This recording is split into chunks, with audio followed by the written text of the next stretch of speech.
I'm going to start streaming again. Fuck, mercenary. Display your profile. Connect these accounts to unlock special Discord integrations. Automatically detect counts from other. Fred says, I love Glenn. I love this channel and the community. It's nice of him. Have you guys gone? Yeah, I'm still here. Oh, still here. Right, so I'm streaming on YouTube again. So you want me to... I want you guys to come out of the computer now. The sound. So if I click Glenn live chat, connect. Now, can everybody hear us on the YouTube? Ask him, because I can't turn it up. None of us want to turn up. Yeah, I can turn it up. Hold on, I'll just mute my microphone on Discord and then turn up the. Hello, hello, hello. I'm gonna turn mine up just for. Yeah. All right, so I got my YouTube up, and then I got the Discord up. So Joshua says, yes, I can hear all of you. Yeah. So you can hear all of us now. So I got my YouTube. Okay. There you go. I think we're good. What, so now you can hear us all. So obviously the issue before wasn't that people couldn't hear, because for me it's clear as day, and for them it's clear as day. But it was more for you guys. Can you hear yourself? If you're using the Discord, you have to mute the YouTube though. If you have YouTube and Discord up at the same time. That's mute your YouTube. Now you need the headset. This is where the headset comes in. No, I'm saying on our part, because you're going to pick up the echo on it, and it's going to overlay noise if you don't mute the YouTube. Does that make sense? So you want me to mute the YouTube? No, not you, Glenn. Not you. You can do whatever you like. I'm saying for all of us in this voice chat right now, definitely, yeah. We have to mute the YouTube. Yeah, and use the Discord. And then everybody that's tuning into the YouTube will be able to hear us talking, but we'll pick up the background noise if we don't mute our YouTube on our end. Yeah, but does that make sense? Can you guys? That is correct. Can you guys hear yourself talking back at yourself? Can you hear the echo? No. Yeah, we can hear you. No, I mean, can you hear yourself? Not in Discord. No, so that's good.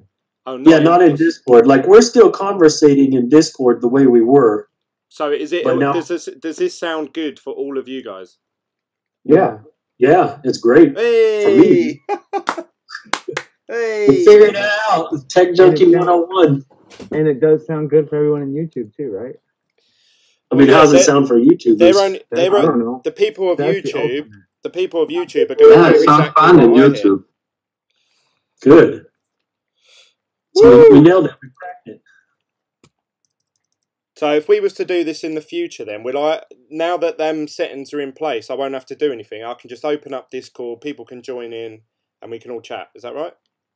Yeah, I mean, unless you want to make it to where, you don't want certain people to come into the chat. If you want to do it more so, say you want to have certain people in there, then you can, in the Discord, you can eliminate people. You know what I mean? Like if you don't have a quick myself or you talking, then you can disable the other people within the Discord.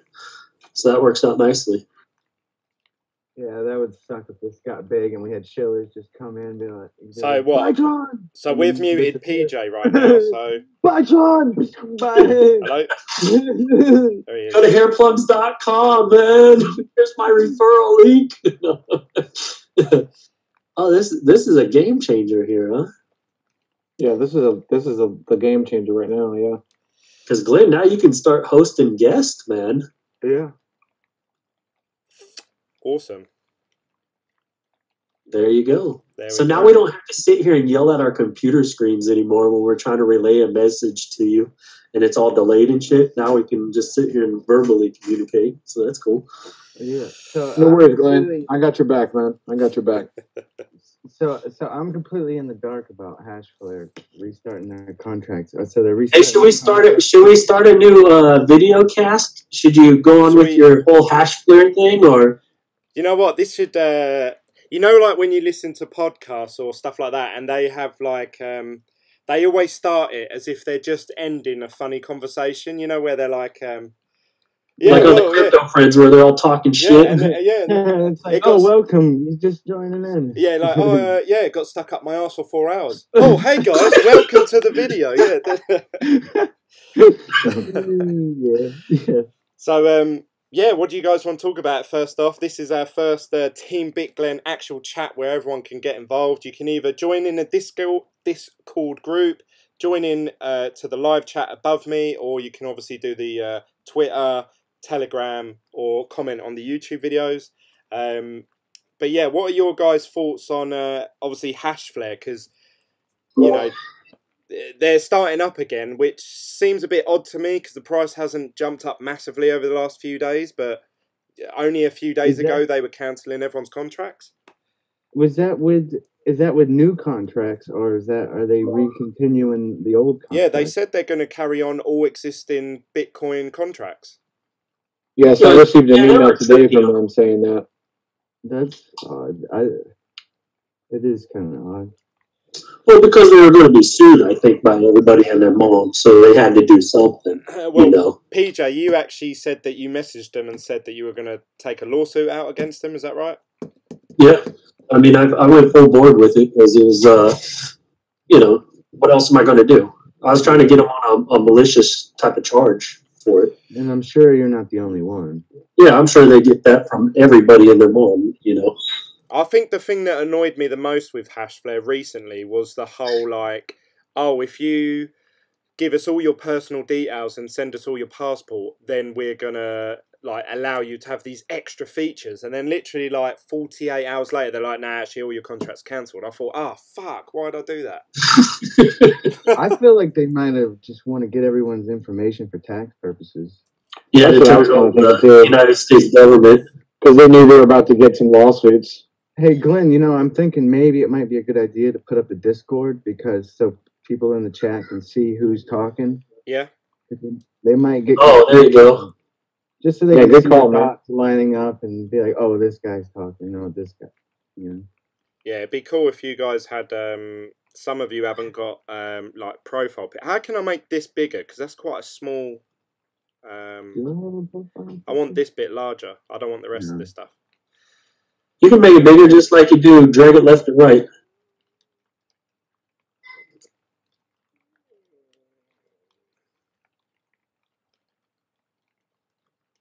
See what I'm saying? What do you want to make bigger? You can also like it's just so everyone. I basically just want to see this bit here that my cursor's going around. No, you can't. You can't emphasize that. You can't expand that. I think you might want to adjust some of the mic levels too. Some people are really buzzy, loud. I think you can do it individually. Some people. Yeah, if you right click the name, you can turn them down. You gotta get this perfected, we just got it running. We're all hopping. There you go. So yeah, across the country already. All right. So then that's... Then Glenn, if you don't want to hear somebody, you can just right click and then press that mute also. Yeah. And then just mute them out. You start getting rowdy. Yeah. Or you can ban them. It's pretty cool when you ban somebody. I banned BBL earlier, and it sends out like this really cool GFI or GIF that's it's of the Thor putting the ban hammer down on somebody. Who did you ban? You banned me earlier? Yeah, I banned your second account is what I did. Oh, that's why I told you to check the message out when I said that message. I was like, check the message out when I banned you. Oh, that's awesome, man. Yeah. Well, I couldn't find that account anymore, so I couldn't see it. It was pretty badass. I was like, oh, dude, this kicks ass. I wish I could get the GIF just to put it inside of the Telegram group when we ban people, because I think it's totally awesome. I was like, man, this is freaking cool. Yes. Changing the volumes of you individually doesn't really seem to do anything, actually. Even if I put you to like 1%, you're still really loud. It works on my end for some reason.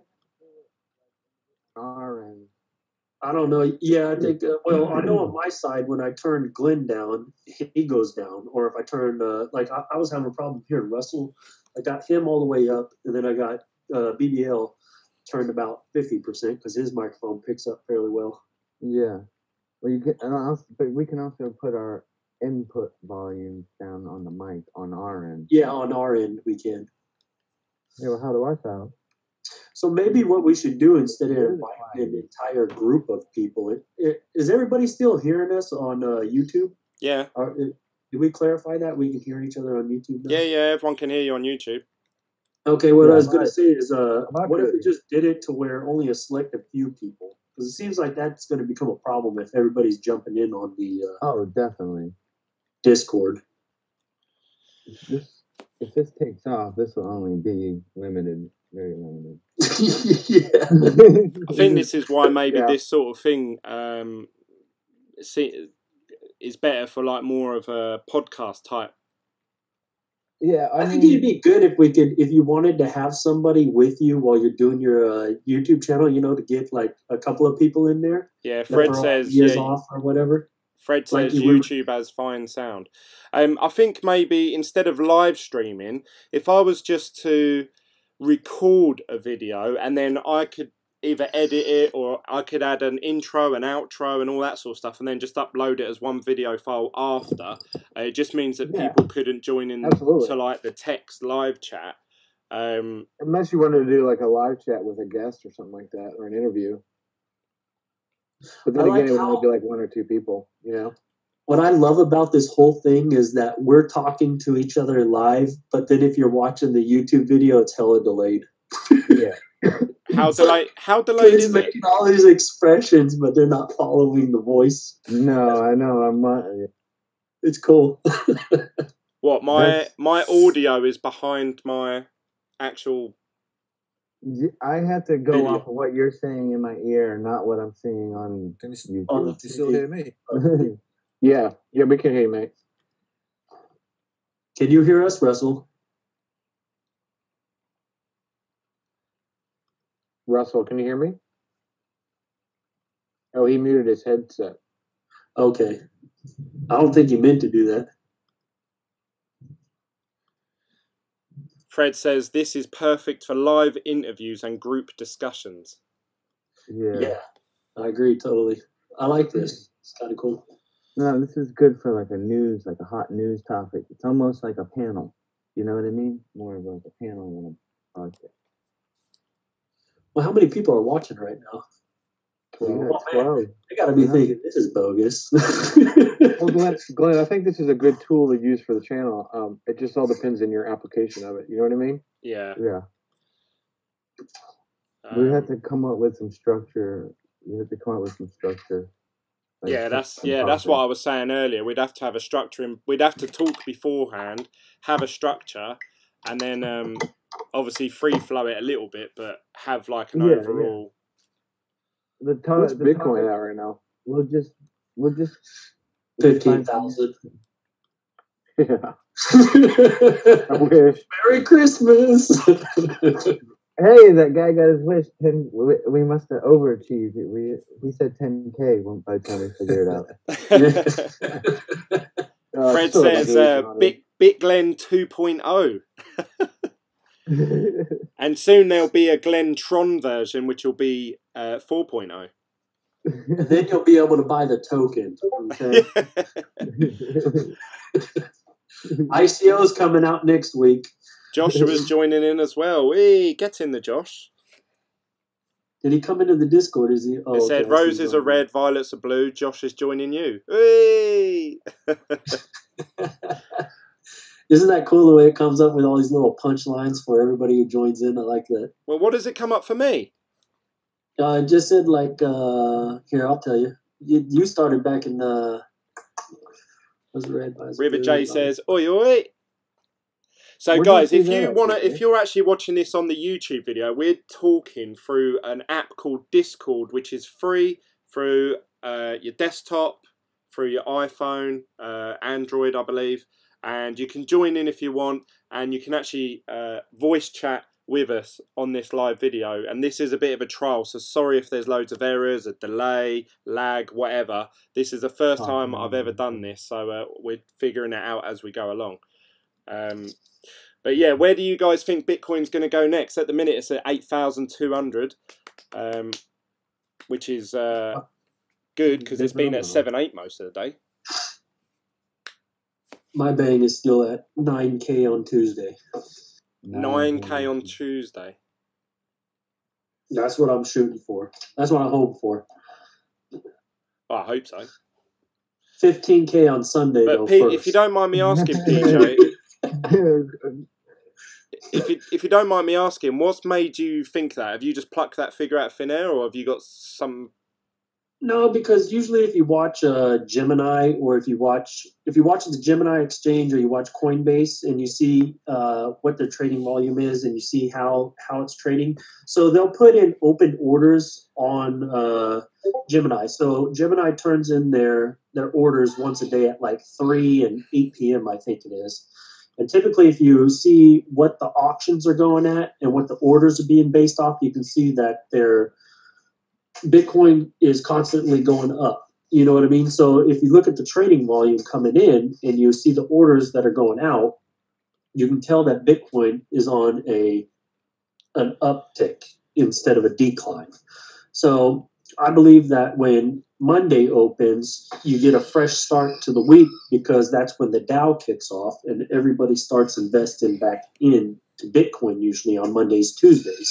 So Tuesday is typically a good day for Bitcoin to run up as compared to on the weekends where it takes the dip. And I think with all the false information that was put out about that Winklevoss ETF and everything like that, I think that price effect dropped the price, but now we'll see a slow, steady climb, because that's behind us. And now it's people realizing that, hey, look, if that ETF didn't go through, we now have these other ETFs. And that's why we've seen a price bump today, was because everybody's like, okay, well, that news wasn't that imperative. So I don't think it's going to climb something crazy. I just believe that, you know, if you got good news and if it keeps rolling, Bitcoin usually climbs about $500. You know what I mean? It'll go from $500.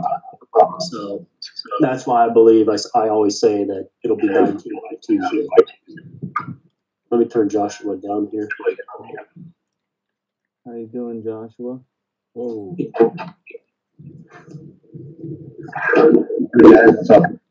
First of all, we're still Joshua, super. welcome to the chat, man. Just make sure you turn down the volume on your on watching the YouTube. He's muted.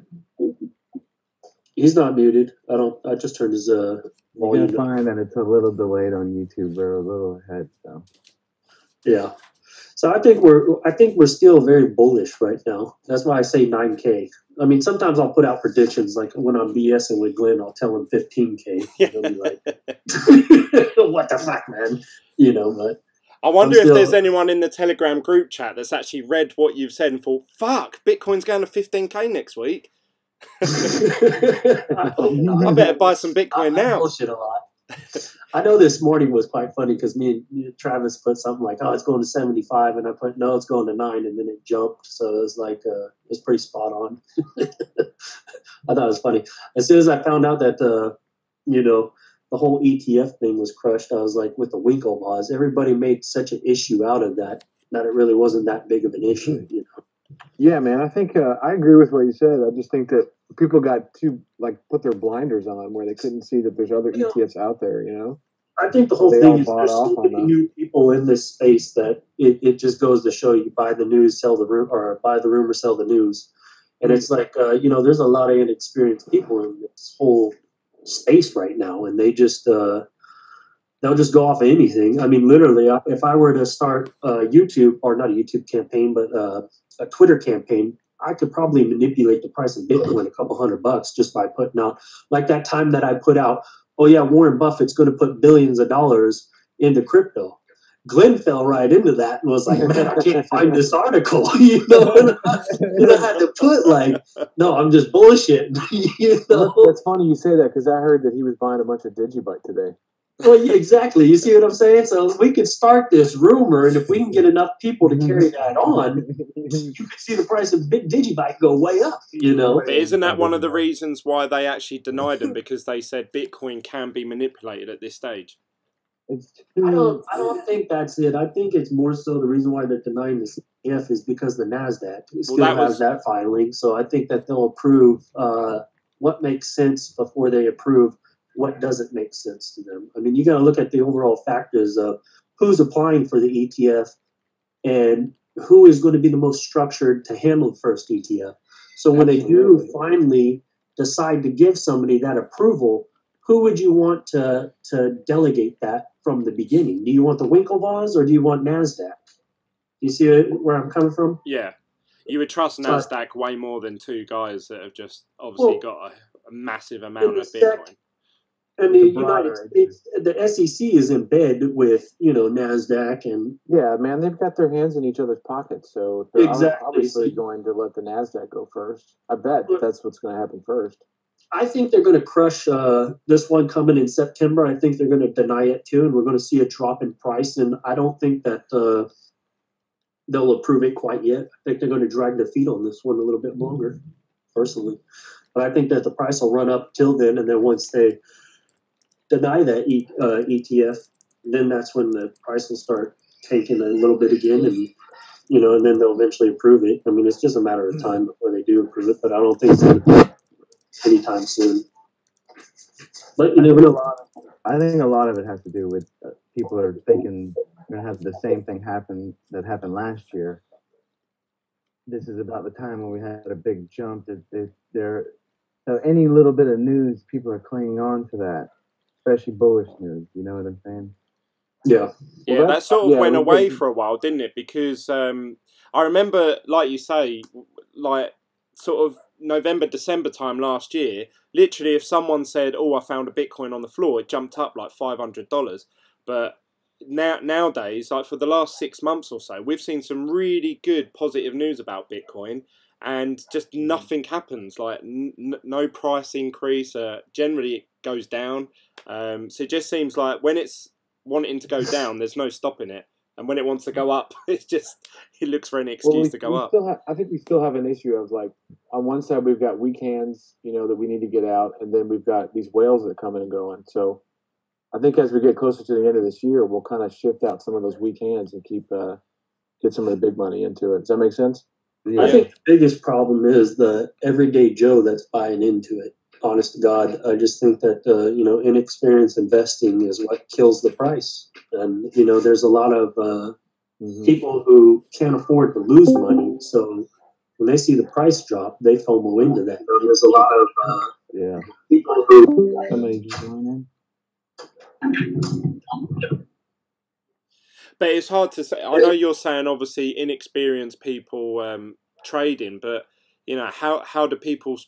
You have to start somewhere, didn't you? And you have to test the water. Yeah, but you should do that. You should do that in stocks and not in something that's so volatile like Bitcoin. So. Yeah, because you can lose so much money. You got to understand the fundamentals of trading before you trade. If you don't get the fundamentals of it, why bother? If you don't know how to do certain things, why are you just hoping a prayer that you make some money?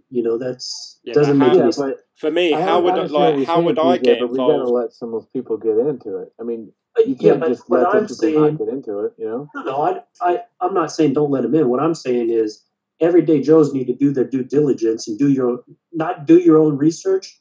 Get an understanding of how trading works before you trade. Because a lot of people go, oh, okay, well, if I stick $1,000 into this, I'm going to get rich because it's Bitcoin. And there's been so many millionaires made. They don't understand the fundamentals of how to buy. Like, they don't understand. I always preach dollar cost averaging, but a lot of people don't know how to dollar cost average, So it's like, if you don't even know that, why would you buy into Bitcoin? I understand the concept of it, but I've never done it. Yeah, I mean, it's simple as like I was explaining to Russell the other day, all you got to do is just buy small increments over periods of time. I think the best advice you could give someone, though, is I don't think anyone should be discouraged from trying it, but you should only, and this is such a cheesy comment, but only invest what you're willing to lose. So, like, maybe just put in, if you've got $1,000, just put in like $50 and just play about with that and see if you can get the 50 to like $65 or something like that. And then once you feel a bit more confident and you're like, okay, I'll sort of get how this works and what the fees are, then you can start, okay, now I'm going to try it with maybe $200. Just don't just go all in with all your money like what I do. What I was explaining was, if you dollar cost I just average, buy miners with all my money. you'll be better off. And that's just by putting $20 in every week. You know what I mean? If you have $1,000, very lucky, Glenn. just buy $20 worth every week or every day, you know, and then you'll catch the price at different volumes or different prices, and you'll average out your price to where when Bitcoin does drop, you're not sitting there taking that whole loss as compared to putting $1,000 in. And then if Bitcoin drops 50%, well, you just lost 50%. But if you're buying periodically, then you're better off because you're averaging your cost of what you're buying. I don't like to usually do any plugs for companies or anything like that, but I hate to say this, but on Coinbase, if you go to purchase whatever you're going to purchase, he's shilling. Get him out of the chat. I don't want that shit in. I said no shilling, and you're here chatting about Coinbase and shit. You can fuck off. What I was going to say was no, that I'm only joking. Only joking. Buy, you can put like an amount, and you can put, you know, whether you want it to go weekly or daily or whatever. Yeah. So somebody, repeating the transaction. So somebody could a new person could go in there theoretically and put like, I want to buy $2 a week in Litecoin. You know, that's exactly what I'm saying. Like a 401k. It's just like that, except for you just gonna put $10 a week out of your paycheck or $20 a week. And that saves a whole lot of people from the despair of losing so much money because you put that $1,000 in, it drops 50%. I'm going to put my fucking paycheck down on this Bitcoin thing. Yeah, you know, that's I guess a step up from that would be if you were disciplined enough is to maybe not buy on a high and only buy the low. I think the number one thing that people do when they come into Bitcoin is they don't even understand how the Satoshi value works. And that seems to throw everybody off. Anyone new that I talk to about Bitcoin, they're straight away they're like, "Well, you don't even own one," and I'm like, "Yeah, but no, you can buy like 0.28 of a Bitcoin," and they're like, "Well, what's the point?" Most people don't understand that, you know, like that's why all these cheap coins last year were taken off because they're like, "Oh, I can have like 10 million of these." Yeah, I heard that a lot on YouTube. I heard a lot of people saying like, "Oh, if you buy XRP, you can own fucking 3,000 of them for like $150, you know, like." And people are like, "Oh my god, I'll be like," and you hear people saying, "Oh, I'm a crypto millionaire." But yeah, I just think it's like what we were discussing earlier with the whole Z9, Glenn. I told you my strategy behind how I'm buying these Z9 minis and how I'm going to strategize to make my money and my profit. Actually, sorry, can I cut you out there? Because obviously I've been out here for quite a long time. I just literally need to do something. But you brought up a good point there, PJ. For you guys watching this video, PJ has his strategy of buying Z9s, buying Z9 minis versus Z9. PJ, do you want to go through and explain to everyone what you was telling us earlier, and then I'll pop out, and then I'll be back in like 2 minutes time. Thanks, Glenn. This is wonderful. Well, you could take over. Take over on you. Okay. It could be bit PJ. Yeah, Glenn's gotta go take a pee. Yeah, really, obviously, Glenn's gotta go pinch a loaf, so I understand me. Do your thing, but I'll actually, if I'm being honest, this is really sad, but I've got to refill up my hot tub. I've got to put the hose in there because it takes 2 hours. So even if I put it in there now, it's not going to be done till 12 at night. So I'm going to put that in there now, grab a drink, and then I'll be back. All right, we'll be here, Glenn. Hold on the fork. We're here for you. Don't worry, PJ. Keep it real. No shilling. Just watch on BBL because he'll sell anything. Some of your ant miners. Some of your ant miners. Yeah, I want them cheap. So my whole strategy on this Z9 Mini was to buy 5 Z9 Minis, get them going, keep them running, and then start selling them off individually. So that way I always have souls. I'm trying to keep as much souls as I can and then accumulate as much money as I can. So I think if you buy 5 Z9 Minis, run them for a month, and then start selling them off one by one every month as the difficulty increases, then you can accumulate a lot more money that way as compared to buying one Z9 that just puts out 50,000 souls, and then once you make your money back on it, you can sell it, and boom, then you lost your 50,000 souls. So I don't know if I explained that very well or not. Yeah, I think you did. You got the point across. Like you were saying, the biggest thing was that you can sell each one individual, and you only lose 15,000 souls rather than 40,000 or 50,000. Exactly. So I mean, I personally think that buying 4 or 5 Z9 minis is better than buying the Z9. I think that Z9 is just too expensive, and then it's almost like if you buy the Z9, you just kind of got to hold on to it for a while, Yeah, I mean, you're stuck with that thing. To get it paid back, you got to pay back $3,600. To ROI it, it's $3,800 out the door with shipping and everything. So it just seems like a lot. What does the Z9 Mini go for? Z9 Mini's at $850 right now, and then with the shipping, it's about $925, $950. Let me see if they're still in stock right now. Yeah. Is it 220? Are they? It's 110. 110. It only runs 300 watts on a mini. So I mean, it's they're in stock right now on the Bitmain website. Yeah, I mean, they're absolutely nothing to run. Yeah, I don't know much about. I had 2 running off 1 power supply because you can do that because they don't require that much power. I was gonna say, what about the bigger one? Does that one require? That shit's at 1,100 and something. It's 1,100 watts. The cool thing about the minis though is that they advertise 300 watts from Bitmain, but so if you overclock them and you keep the temperatures down, they'll run indefinitely, no problem. I mean, Coin, he put up a good YouTube video about it, and several other people did as well, and they were maxing overclocking these things, and they're stable. So I was getting 322 watts each Z9 Mini at max overclock all day, every day, 24 hours. So with 2 of them, I was running 644 watts for 2. That's nothing. And I was getting 32.5, thousand souls. And then also on the aspect of if you're buying these power supplies with these ASIC machines, you're spending $105 a pop. You can buy an EGVA 750, 800 watt for under $100. So not only do you save money on the Z9 minis by buying, don't buy the Bitmain, what do you call it, their power supply, just buy an EGVA. So hey, real quick for all the viewers and everybody watching this channel right now, if you go over to the Discord and you look in the different chat groups, there's actually a Bitcoin mining group that we started in there as well. I'm in there, and PJ's in there, and so if you want to get in there and talk about mining and some of the equipment you've got, we'd be more than happy to talk about that stuff in there. Yeah, definitely. Just join that Discord also if you haven't yet. That crypto noise, right? No, that was actually that's one that I started today. Oh, okay. All right, that's not. Yeah, but you can get on there too. I'm going to start a new YouTube channel that's getting away from my BBL stuff, and I'm going to start that Crypto North channel. So if you want to jump in there, I joined it on this Discord. Okay, cool. So who else we got in here? It looks like so that was my whole strategy on this whole ASIC thing. I'm against buying that Z9. I just think it's too much for too little.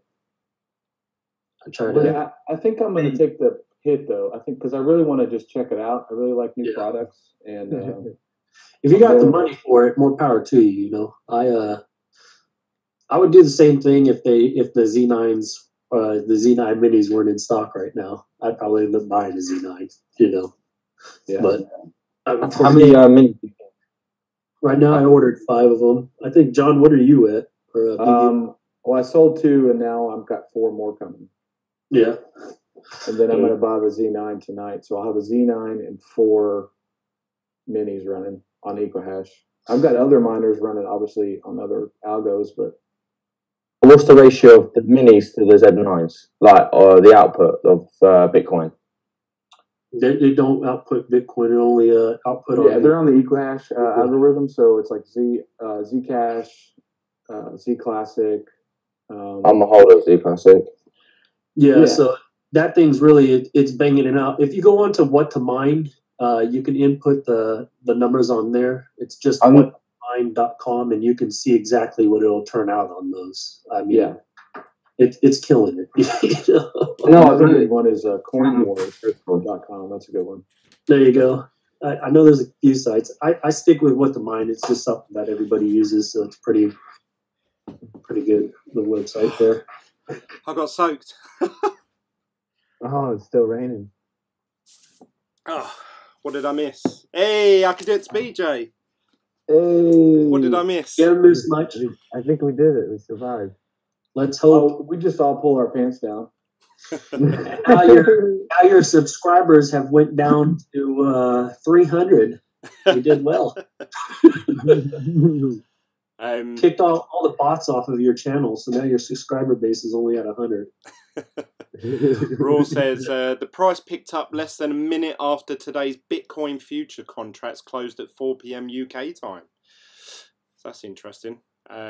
Crypto Parody says, I like this new format, BitGlen. Hey, we did it for you, Crypto Parody. We were thinking, what would Crypto Parody do?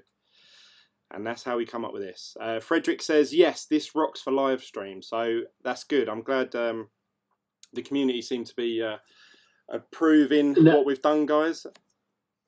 Now we could have done this months ago, Glenn. Yeah. You started this a while ago. Mate, it took us fucking months to figure it out.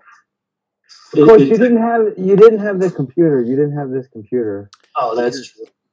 Yeah, that's true, actually. I would have been doing this on my laptop. And the actual video, like, I didn't actually like how the video came out through my laptop. It was all right if I was pre-recording a show, but not live streaming.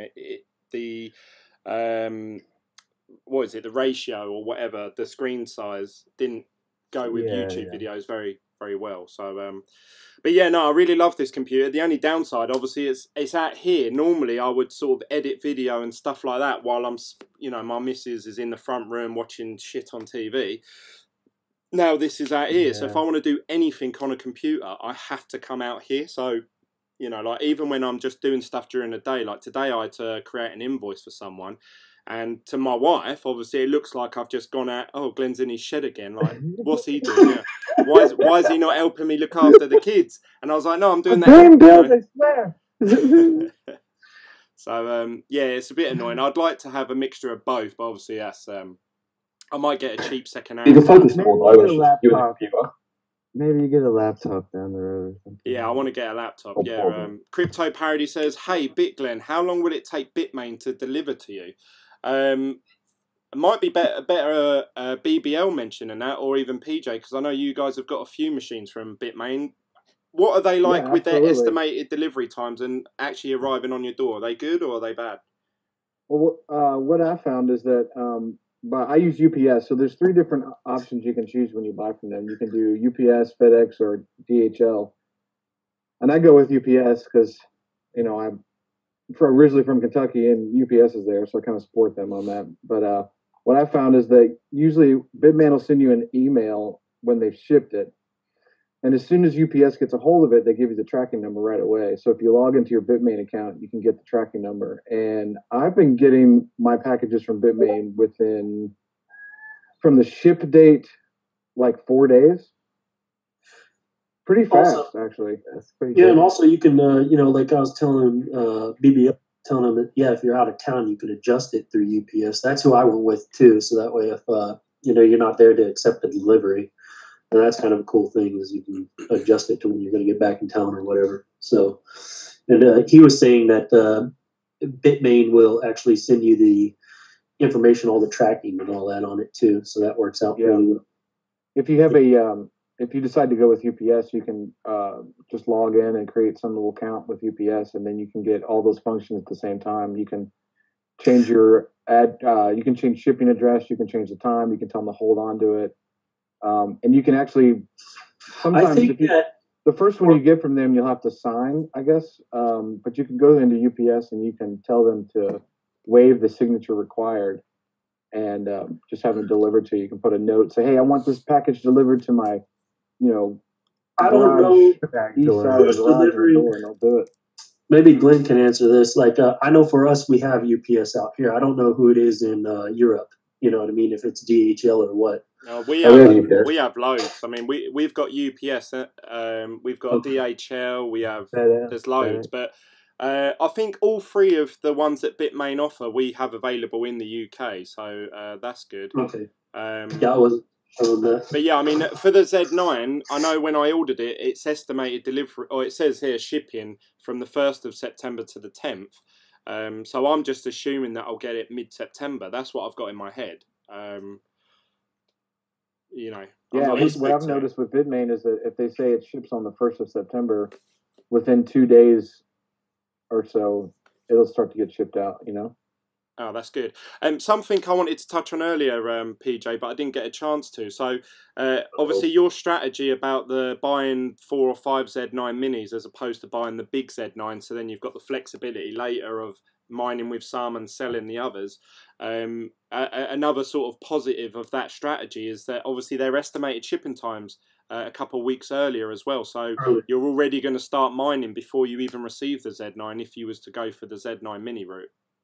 Well, that was a main reason too why I started ordering these the minis over the Z9 was because of that. Because I wanted to beat everybody before it started picking up on the difficulty.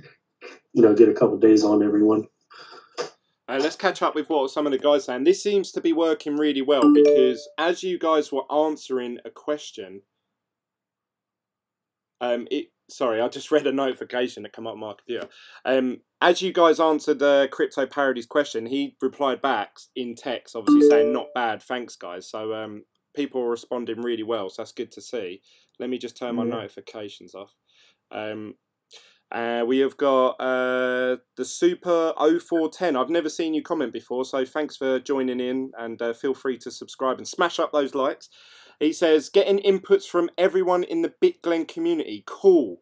I wonder who should BitGlen do his first live interview with all the crypto personalities out there. Do you know what? If I had to pick one person, I'd love to hear your thoughts as well. I would probably pick Tom Lee. Really? Why? I love Tom Lee. Really? I think he's awesome. I think mine would be Elon Musk. Yeah, but he's in the crypto space. Or even actually, I would love to get one of my magical crypto friends, probably in particular Charlie Lee as well. I'm just going for the Lees. Anyone with the surname Lee, I just want to. Well, Frederick said down there that you should get JMS to do a live on Discord. I think that would be a good interview. Oh, that'd be killer, yeah. Well, yeah, he kind of pops in too on the live shows here every once in a while. I see him in there. I thought that was pretty cool of him. Yeah, it'd be cool to do like a live interview, obviously with a video feed. But yeah, that might be a little bit above all the technical skills. That's true. You know? We just struggled to get voice working, let alone anything else. You would definitely. Now you want to do video? Whoa! You would have to do. You would probably have to use Hangouts or something for that. Yeah, just like Google, because that'd be easy then, wouldn't it? But obviously it'd be very hard to involve all you guys at the same time. So yeah, that would be frustrating. But you can have like a big thing going on, but it would probably be better in that case if you get an interview, like a one-on-one type thing. I think. For sure. I think this is cool that the community is actually having a good response to this. I didn't think it would be. Yeah, this was great, man. It's awesome. The funny thing is, this is going to render and save on YouTube overnight tonight, and then they'll upload it as one whole video. I wonder how many people are going to watch the first 40 minutes of crap before we actually got into the... If anyone is, if you're watching this video and you've got to this point and it's not live, thank you so much for sticking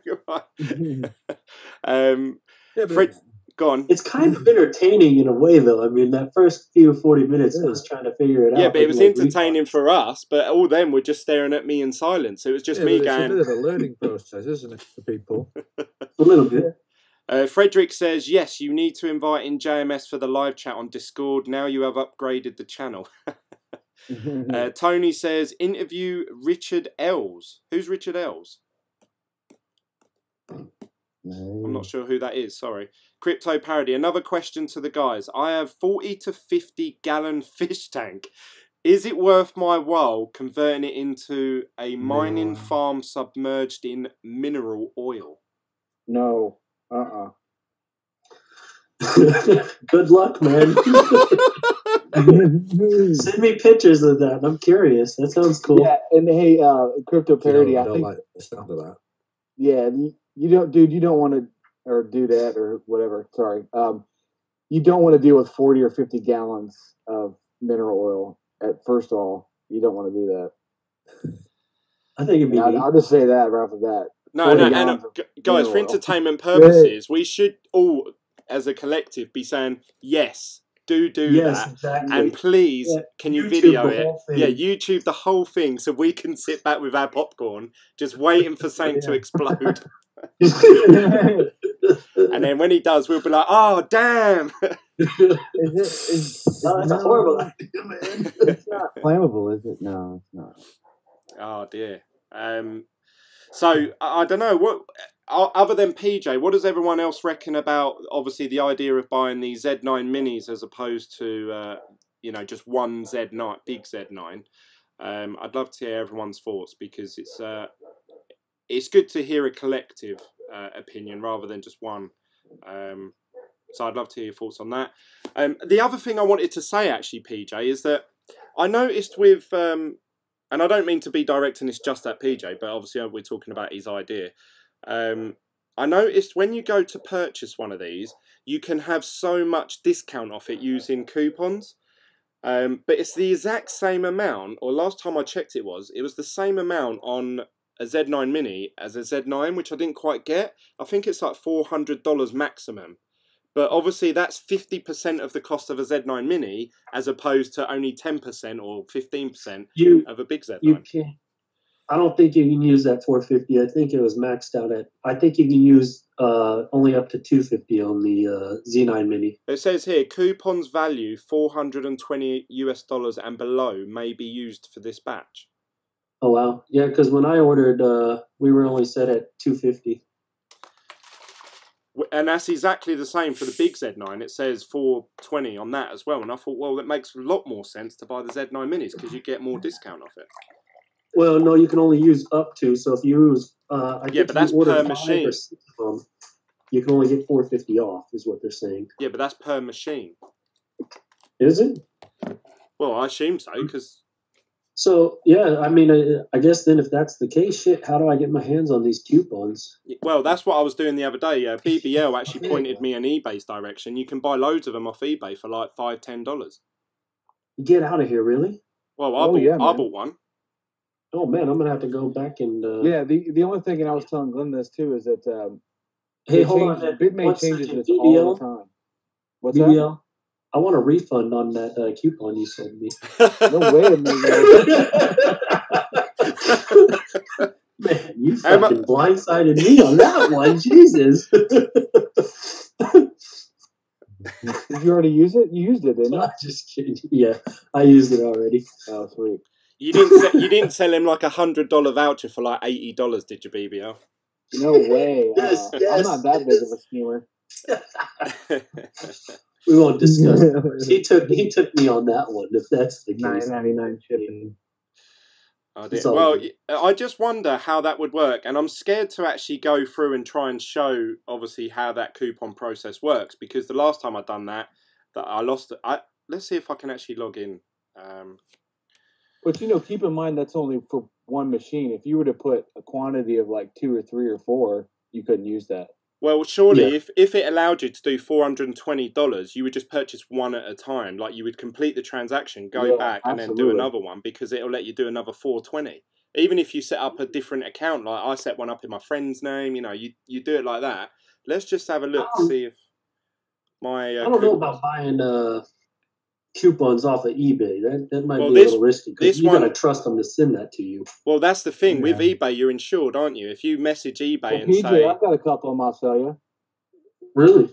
Well, look, this one here that I've got, $100 coupon, that what was are they bought for, off eBay. John, or BBL? I was kidding, man. I don't have any more right now. Oh, I was gonna say I'll buy them. I mean, shit, I trust you more than eBay. You know what I'm saying? If I gotta, I'd rather buy them from you than eBay. Well, this one I bought. What, man. This one I bought here, I bought for £5, which is about $8. Excuse me. Is this microphone sound better? Oh, a lot better. Hey. Who is this? Is this Russell? He's like a whole new person. He did. He can't hear us now. Oh, because he's got his thing on. There Russell, it is. can you hear us? He can't hear us. Because he's got his thing on. Yeah, I was using the tablet and I had to go find another headset for it. No. You got your thing on mute. Your You need headphones to on unmute mute. this, Russell. I can hear you, yeah, but I'm listening to you on the YouTube. Yeah. Oh, right, okay. Fair enough. You're really loud, though. Oh, I need to. I see, 'cause How do we otherwise make it Russell would a bit echo. quieter? Yeah, but I'm using the headphones on the YouTube. Yeah, I see. You're just gonna be a little behind, I guess. We need to make Russell quieter because he's really loud. Away. Yeah, Glenn, listen, you can right-click on Russell's name in the Discord chat, and it'll bring up a sub-panel, and it'll say user's volume, and you can turn him down. Yeah, but that don't seem to do anything, even if I put it at Well, like... Russell can do it on his, if he goes Yeah, into it his works settings. if you guys do it your end, if you turn your mic volume down. Yeah, this coupon that I've got here, $100 coupon, I bought that off eBay for about £5, and I was a bit worried, but I thought, oh, £5 worth the risk, because... Can you hear me all right now? Yeah, that's better. Bit quiet now, you need to be a bit louder, actually. Yeah. I thought, you know, £5 was worth the risk, because you can always message eBay and say, I haven't received the item, as long as you follow their... You can't obviously say, oh, I'll pay you in Bitcoin or pay them cash. You have to obviously pay them through eBay properly. Then you're always insured if they don't send you the item. Because my friend just had this with PSN, PlayStation Network account card. He sent them the code, and he tried to complain to eBay because they're refusing to pay after they've received the code, and they said, oh, you didn't follow the process properly. So in the end, he said, Glenn, can you redeem it on your PS4? So I did quickly before they deemed it their end. But anyway, just for anyone out there, I don't know how it works. If you can somehow accumulate $400 worth of coupons and obviously buy a Z9 Mini, that would be awesome. That's 50% off the machine. And if you can do that several times, that works out a lot better, because you could buy 8 Z9 Minis for the same price as one full Z9. Hello? Everyone's just thinking, shit. No, you're right. You're right, Glenn. Absolutely. You can. That'd be a good strategy to have. But that's Absolutely. if it works. Obviously, we need to try this out. So maybe what I'll do is I'll try and buy some more coupons. I'll try and accumulate $400 worth, and then I'll try and order a Z9 Mini and see if it actually goes through, and then pay the $400 remaining for the machine. That would be awesome. I'm kind of wondering if they're allowing that off, if Bitmain don't know something that we don't know. You know what I mean? Because $450 or $400 off, that's quite a bit. You know, to drop it. Why are they dropping, or why would they allow that much off? That kind of worries me. In a sense. Maybe it's... I mean, the machine was about 2,500 before, wasn't it? And then it dropped down to 2,000. So that sort of discount seems about right. But obviously, against now $850, you think they would have changed it. But this is the bottom of the Z9 page, and you can see here it says coupons value 420 can be used on this batch. So it seems to be the same amount on both. I don't know what it's like for, say, let's try an S9. Now, that one. I think they're giving those S9s away for free now. Well, actually, that one's actually $280, which is pretty much 40-50% off the machine.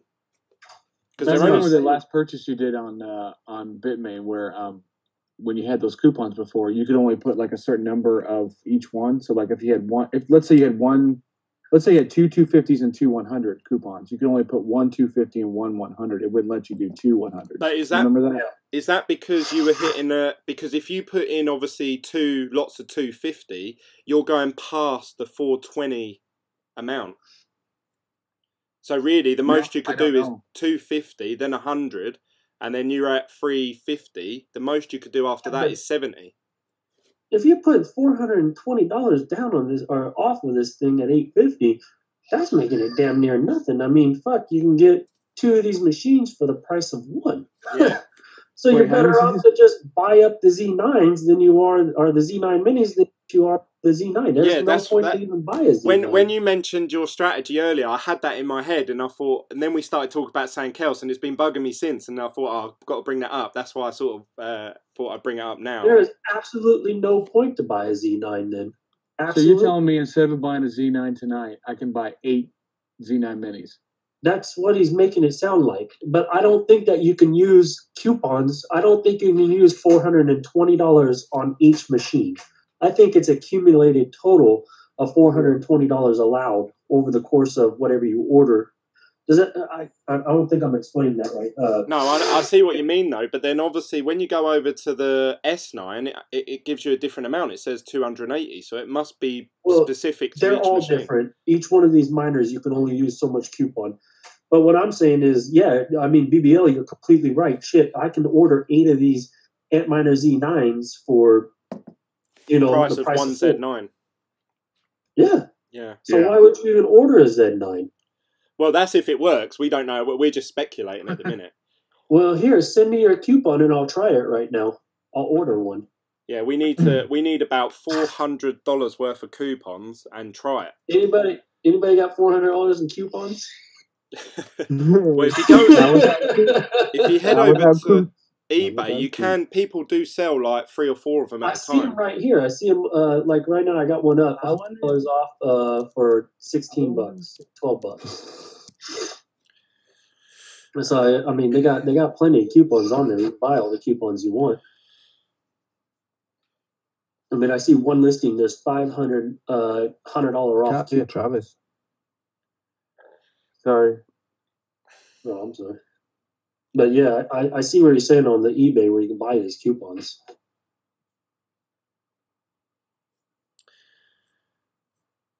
Yeah, because originally BBL did say to me, it's not your fault. you can use you have to use separate ones, 250, 100, and then a 50. But yeah, that would make sense because that would total about $420. So that's about right. You couldn't use 250s because that would make 500. So I wonder if I might try it. I might just go and buy 3 more $100 coupons. Wait until they've all been donated to me because you have to give them your Bitmain account name and email, and then they can donate it to you. But a lot of these are only valid until the 31st. So if you want to try this, you literally need to do it in the next 6 days because all of these coupons, if you actually read them, all of them run out at the end of July. So I don't know if Bitmain are going to release any more after that. But because that's a complete waste of money. I mean, I hate to say it, but that Z9, then if you only allowed to use a couple of the coupons on a few of the purchases, let's just say you're only allowed to use $420, you still will get a almost free Z9 mini if you order 4. 50% off. That's equivalent to the Z9, so you can get a 5th one for the same price as the Z9. Does that make sense? Yeah. Well, that's what I literally figured that out while I was doing my live. I'd done the video the other day with tips on how to make your first purchase off Bitmain. Obviously that wasn't a live video, and I thought it. I was thinking about it, and I thought, God, that's 50% off the machine. You're better off buying 8 of them. But then I thought, I won't say it because I'll sound like an absolute retard on YouTube. But yeah, it's just saying that's been playing on my mind. And the only way I'm going to find out is if I literally buy a ton of these coupons, get them all donated onto my account, and then make a purchase of a Z9 completely outright. And then, if that goes through, then try and buy a second one and see if it allows me to do another coupon. And if it does, then I'll be like, right, I'm buying 8 of these bad boys. Right. But I think you'd still have to do one coupon per purchase, though. You couldn't do the lot, right? I don't know. I've never done it. I think it's going to get applied to each. You think if you buy a lot of them, it's going to get applied to each individual miner? I highly doubt that. You're just going to have to set up a bunch of Bitmain accounts. You're gonna and they might have something where you send them all to the same address. I don't. Depends on how much they monitor or even care. These coupons are obviously average. I think these coupons are obviously averaged into. They know these. A company doesn't put out coupons to really save people money. They do it to bring people in to make money. So these coupons are just incentive to sell on yeah, but you got to think, a bad market. The only reason these coupons are available is because they're selling machines that technically are worth about $200 for about $2,500, and then they drop the price of it during the time, you know, within the delivery time or whatever. So then they're like, oh, we're really sorry that you've paid over the odds. Here's some coupons. So they've already received that money, and then obviously for someone else to redeem it against another machine, they're not really losing out as such. But yeah, I see what you mean.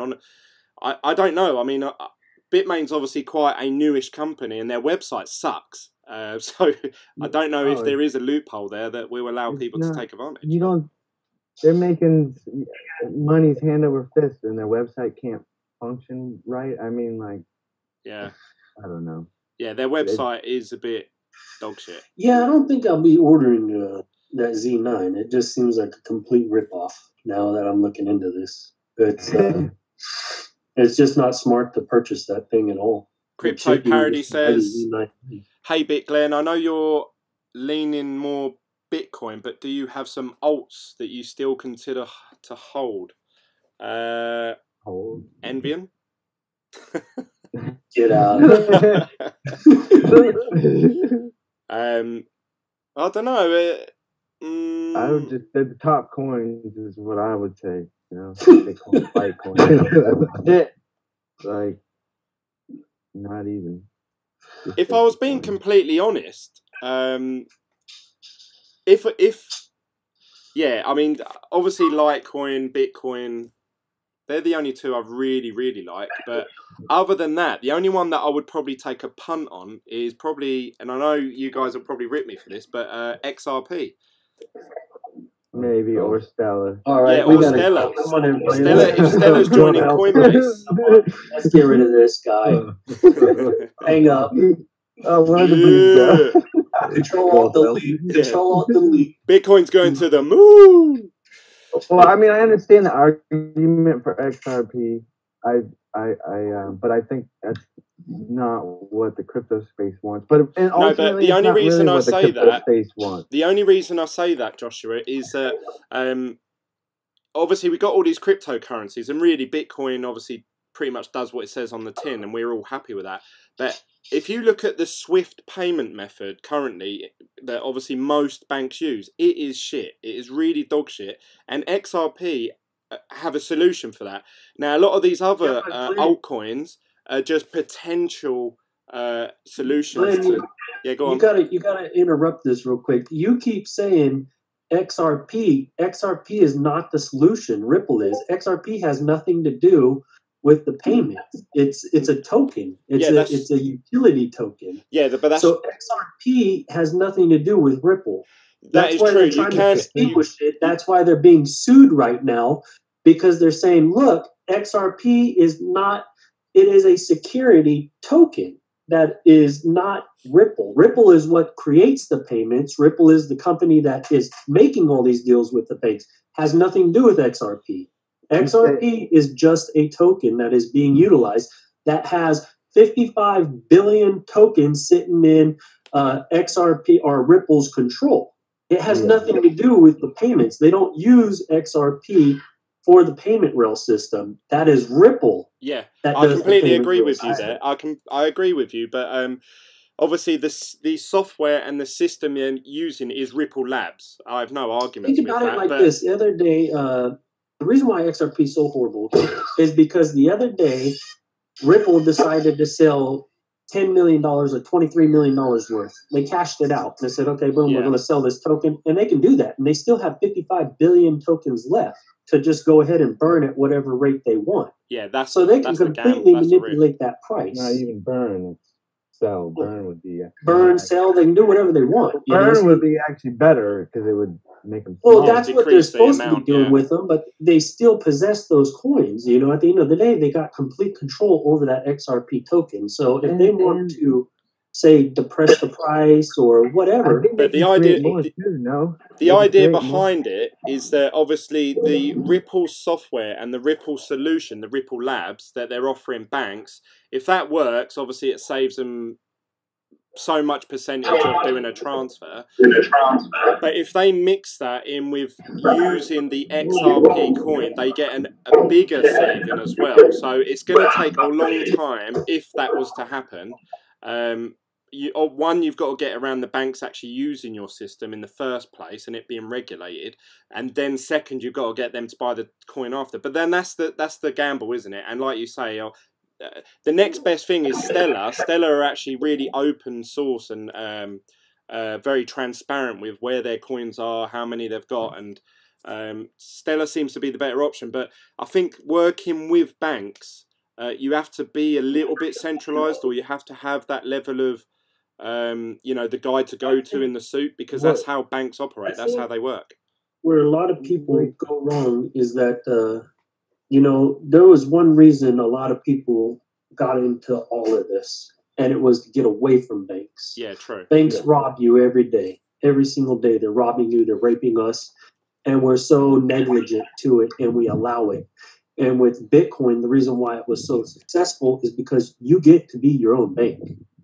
And so when Ripple was introduced, it's like, why would I go back to a centralized system and use that? I could just go to Bank of America if I want to be robbed. Like, why would I put my faith back into a centralized system like that? I mean, I know that you're saying maybe from a standpoint of an investment, it looks like Ripple just an investment. It's not like I believe in XRP and I'm gonna hold on to it till for dear life. Because I think a lot of people lose track of what all this is about. The whole reason for Bitcoin is so that way the banks can stop raping you and stop using you to make them money and keeping us depressed and just repressed. Am I using that word right? Yeah. So that way we can get away from them. I agree with you, but obviously you're talking about a world where it's either cryptocurrency or banks. But obviously I believe in a future where both of them will work hand in hand, and who's obviously from an early stage has been championed like we're going to work with the banks, and that's XRP. And if they get it right, I think it could be worth a lot more than it is today. So an investment point of view, I don't necessarily believe in helping the banks earn more money, because I think that just makes me feel sick. But in terms of an investment, that's the only one I can see actually proactively going out there and doing something different to all the other cryptocurrencies. You say that working hand in hand, but that's the point, is that you shouldn't have to work hand in hand with a bank. I think that Bitcoin is so attractive to people, and that whole decentralization is attractive because you can't seize my money. Like, the government can't come and take my Bitcoin. You know what I mean? They're going to have to literally physically get my private keys out of me. And if I put my Bitcoin on a wallet and I stash that wallet somewhere and I go to prison for a little bit of time and then I get out of prison, I still have my Bitcoin, And that's what's so attractive about it, is that, you're in complete control of your money. And then when you go and you introduce something like XRP and you put your money into those tokens, and let's just say you go to prison, then what happens to those tokens? They're going to be gone because XRP is going to turn them over to the bank. So I don't think that XRP will ever be accepted in that aspect from the viewpoint of what everybody has done with Bitcoin to create this community. I mean, I think that's why there's so many people that are just like, hey, fuck XRP completely, because why would I want a centralized system? And for them to work hand in hand, Bitcoin is not made to work with this whole system. It's meant to go against it. And that's why it's picking up so much traction, is because people now, when you look at the numbers across banking and banks in whole, and when a bank says, oh yeah, hey, we made $15 billion off of overdraft fees, that gets you wondering, why are they making $15 billion a year on overdraft fees? That's just insane, And if you can take and control your money, why would you want to go back into a centralized system that is working with the crooks, who's caused not only like the whole $15 billion thing, look how much havoc banks have caused around the world. We've literally watched a crisis, and everybody who's logged in here right now has witnessed the 2008 crunch, when our world economy went to shit. And what happened to all these bankers? Nothing. Now B of A, B of E, they're all the richest banks in the world now, when they should have all been collapsed. Wells Fargo, all these banks have profited. JP Morgan have all profited from the collapse in 2008. Well, us, the consumers, were fucked out of our homes, fucked out of our pensions, screwed out of our bank accounts. We were just completely robbed by these banks, and nothing happened to them. So it's like, why would you want a system to go with the banks? And that's where Bitcoin, I think, is so attractive and why it's so important. And then, like, when you get shit like XRP, which is complete shit, it's that centralization that they're suckering you back into. So as an investment, I would never put my money personally into it. And if people think it's a good system and all that, and they're working with banks, great. But me personally, on a moral value, I will never put my money into it, just for the simple fact of how much crookedness is behind it. Not only that, yeah, no, that makes perfect sense. Another thing too is, if you're a big business, you're making big business moves, moving money around. You don't want your competitors to know all this. And if you're using something centralized like Ripple or XRP, they might be able to monitor and have information about. They're basically data farm your transactions and make decisions based on this data. You know what I'm saying? So a lot of people don't want to be transparent. A lot of major people moving money around, they don't want to be transparent. They don't want to have someone that can have that control. I don't can I give you a caveat to that? I don't think that anybody should know my personal assets. I don't think any bank should know where I stand financially, and I don't think a Glen or anybody should know what my asset value is. And that's why I like this whole thing, is that I am my own person, and you'll never know what I have. PJ, I completely agree with you. However, I wanted to state the fact that you have to also look at, like, how many people are in cryptos right now? It's like less than 3% of the planet. Yes. You have all these people out there that are still in the fiat money, whatever their current local currency is, fiat. Yeah. And they don't know about cryptocurrencies yet. So when they see something like XRP that bridges that gap for them, it's super fast, and it says, hey, we built this crypto thing that's going to help move transactions faster across the globe, then they'll buy into it because they don't know any better. So it kind of helps bridge the gap of those types of people over to cryptocurrencies. Does that make sense? But that is a good thing, I guess. It shouldn't be bridged like that, because people just that comes back to what I was saying earlier about the everyday Joe throwing their money into it. You got to do your due diligence, and you got to understand what all this is about and the reason why we're getting rid of it. All right, PJ, I'll put to you then. What altcoin would you, if you had to invest money in a coin that wasn't Bitcoin or Bitcoin related, what would it be? ZRX. And ZeroX? I keep repeating this. Yeah. The OX project. And the only reason why I invest into that is because they're building on top of the Ethereum. And when they go to Coinbase, that's the quickest way to accumulate. I've accumulated over $30,000 just by trading this one coin and getting to know this one coin that keeps outperforming all these other coins. And it's like on a monthly basis, I'm making money off of it. And that's the one coin that I chose. Between that and the only other coin that I truly carry is Litecoin. That's it. And PJ, I'll back you up on that because I made a few ZeroX deals as well. So it's a good asset. And you're doing that right in Exodus too, right? Yeah, right within the Exodus wallet. And I don't trade on Binance anymore. I've given that up. Binance piece of shit. I mean, I've quit with all of that. And it's like, now I focus on the coins that are going to be. If I'm going to buy a coin for profit, I'm buying coins that make sense, that are going to rise in value. I'm not going to go after all this dumb, stupid slush stuff like God coin and whatever. I'm going after coins that are going to be put on the major exchanges. Those 4 coins that were announced that are going on Coinbase, those coins are going to moon as soon as they hit that. So I would be buying those altcoins. Actually, I actually think the opposite. I think once those coins hit Coinbase, they will tank. Well, I think once they hit, they're going to accumulate in value because of the newness of them and how much institutional money is over a long period of time with people joining crypto. But I've seen, obviously, what was the last one that went on there? Was it Bitcoin Cash or was there another one? No, but I don't know. I started buying that ETC when it was announced at $8.50. It went up to $16. I sold. So I mean, just by it being announced, even with Zcash, when it was announced to what do you call that, to the Gemini, it rocketed. So I mean, it's Yeah, but something that I look at. I look for things for an altcoin. Right? I would invest into something that's going to have futures built against it, and I'm going to invest into something that is going to be listed on a major exchange. I don't try to waste my money on taking a guess at. So this Zero X, because I don't know too much about it. So you can exchange ERC20 tokens on the Ethereum chain. Is that right? Yes. But isn't there a worry that once all these ERC20 tokens, most people realise that they're dog shit, that's going to render Zero X pretty useless? Well, yeah, I mean, pretty much. Well, but not if it's got the backing of like being on Coinbase.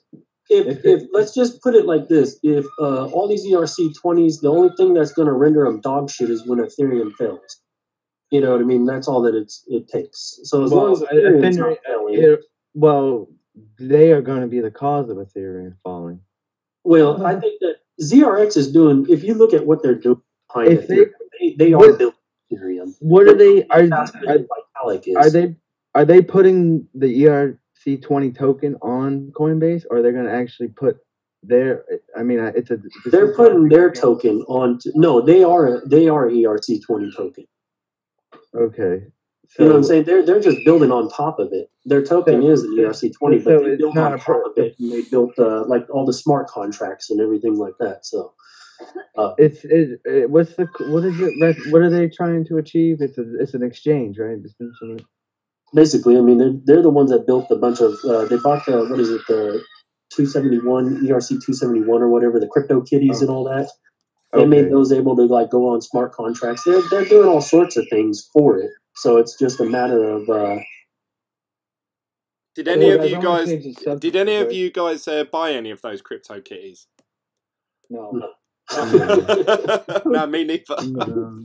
They were saying like I remember when they came out, it was like Bitcoin's crashing. It can't handle all the crypto. Ethereum's crashing. It can't handle all the transactions and all that. And I thought, who the fuck's buying these? Like, who? I think it's all those people that made a shit ton of money with Ethereum. They just had like extra Ethereum to spend, so they just bought these kitties. So I want to do an experiment. If you guys are down for it, I just got 14 $100 Bitmain coupons for $48. Oh, bargain. So if you guys want to experiment with maybe purchasing a Z9 or something like that, we can do that. All right, send one to me and I'll buy it right now. If you want to send them over. So what are we thinking? What was the issue here that we can't do more than 250 or more than 420? I think it was, right? What BBL? Have they been donated to your account? Yeah, I'm looking at them right now. So just if you're happy to buy one, just try and see if you can redeem 4 of them against one machine, because that'll be $400. See if you can get a Z9 Mini with $400 off. It's a shame, obviously. Go on. What's the current? You said it was 450 was the max coupon amount? 420. 420 is the max, so you'll only be able to do obviously the 4 lots of 100.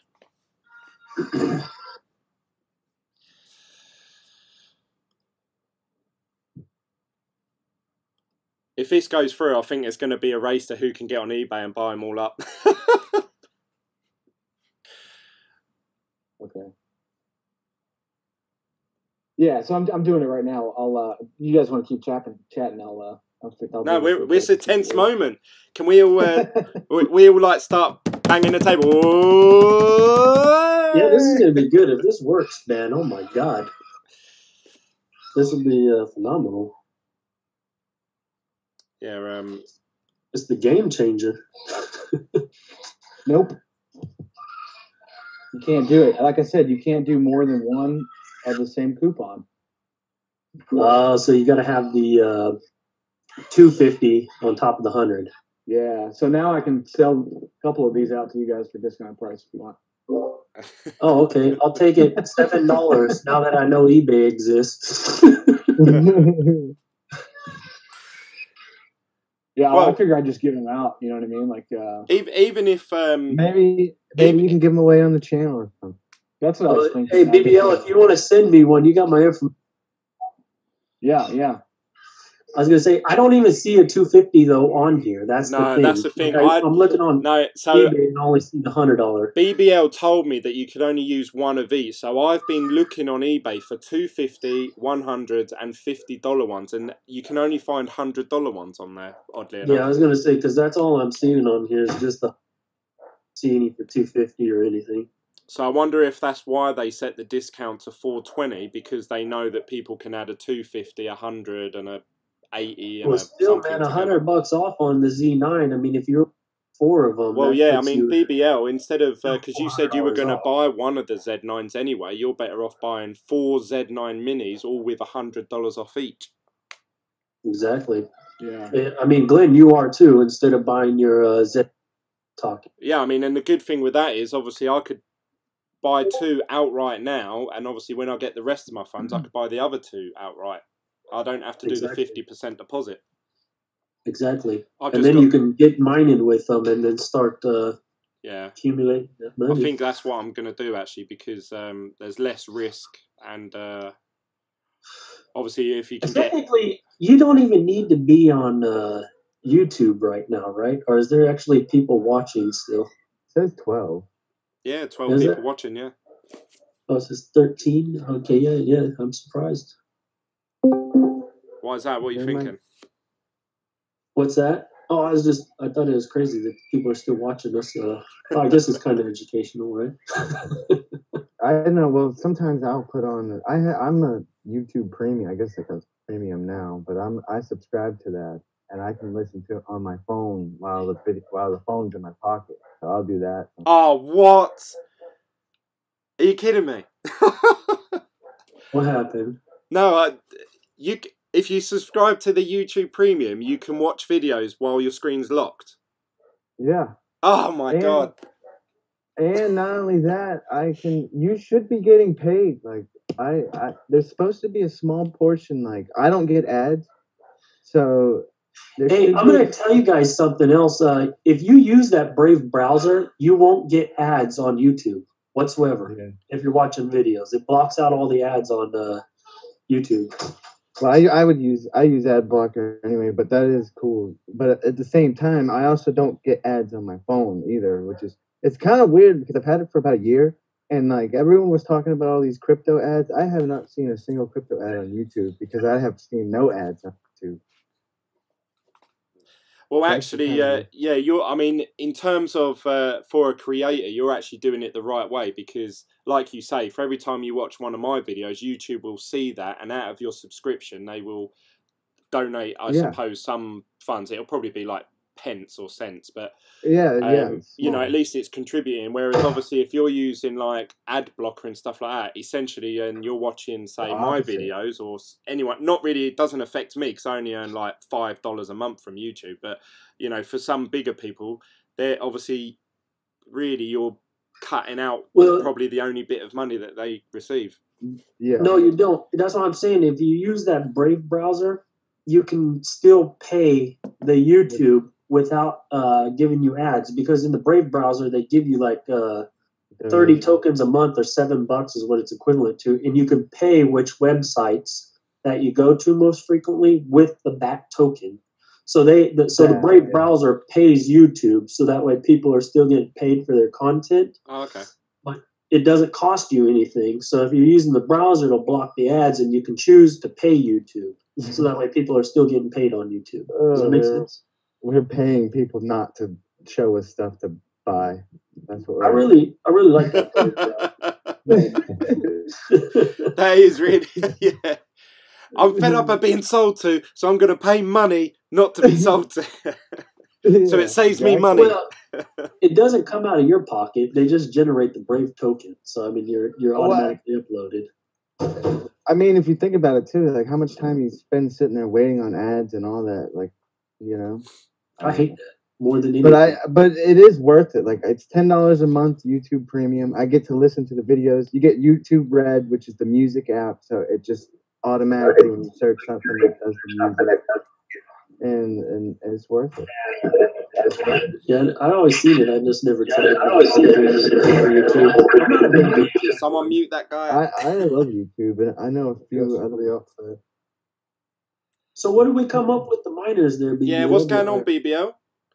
While you're actually silent, I'm Raw crunching numbers says... while you guys are yapping off. Oh, right. Did it work? Could you do $100 off each one?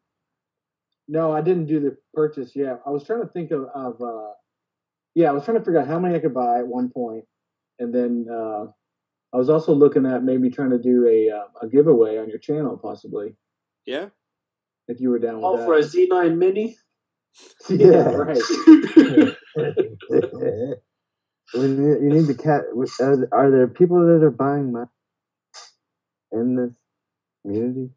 I don't know. I hope so. Raw says, this is the best stream ever. He said, I'm learning so much listening to you. Crypto Steve says, hi peeps as well. Thanks for joining, guys. It's quite late at night, actually. It's about 11 o'clock. We've been going for hours. Yeah, but there's no stopping this train, apart from when I'm really tired. A little late to the party. That's all right, Crypto Steve. It's all love it. So we don't know then. We still don't know if you can do these $100 per machine, BBL.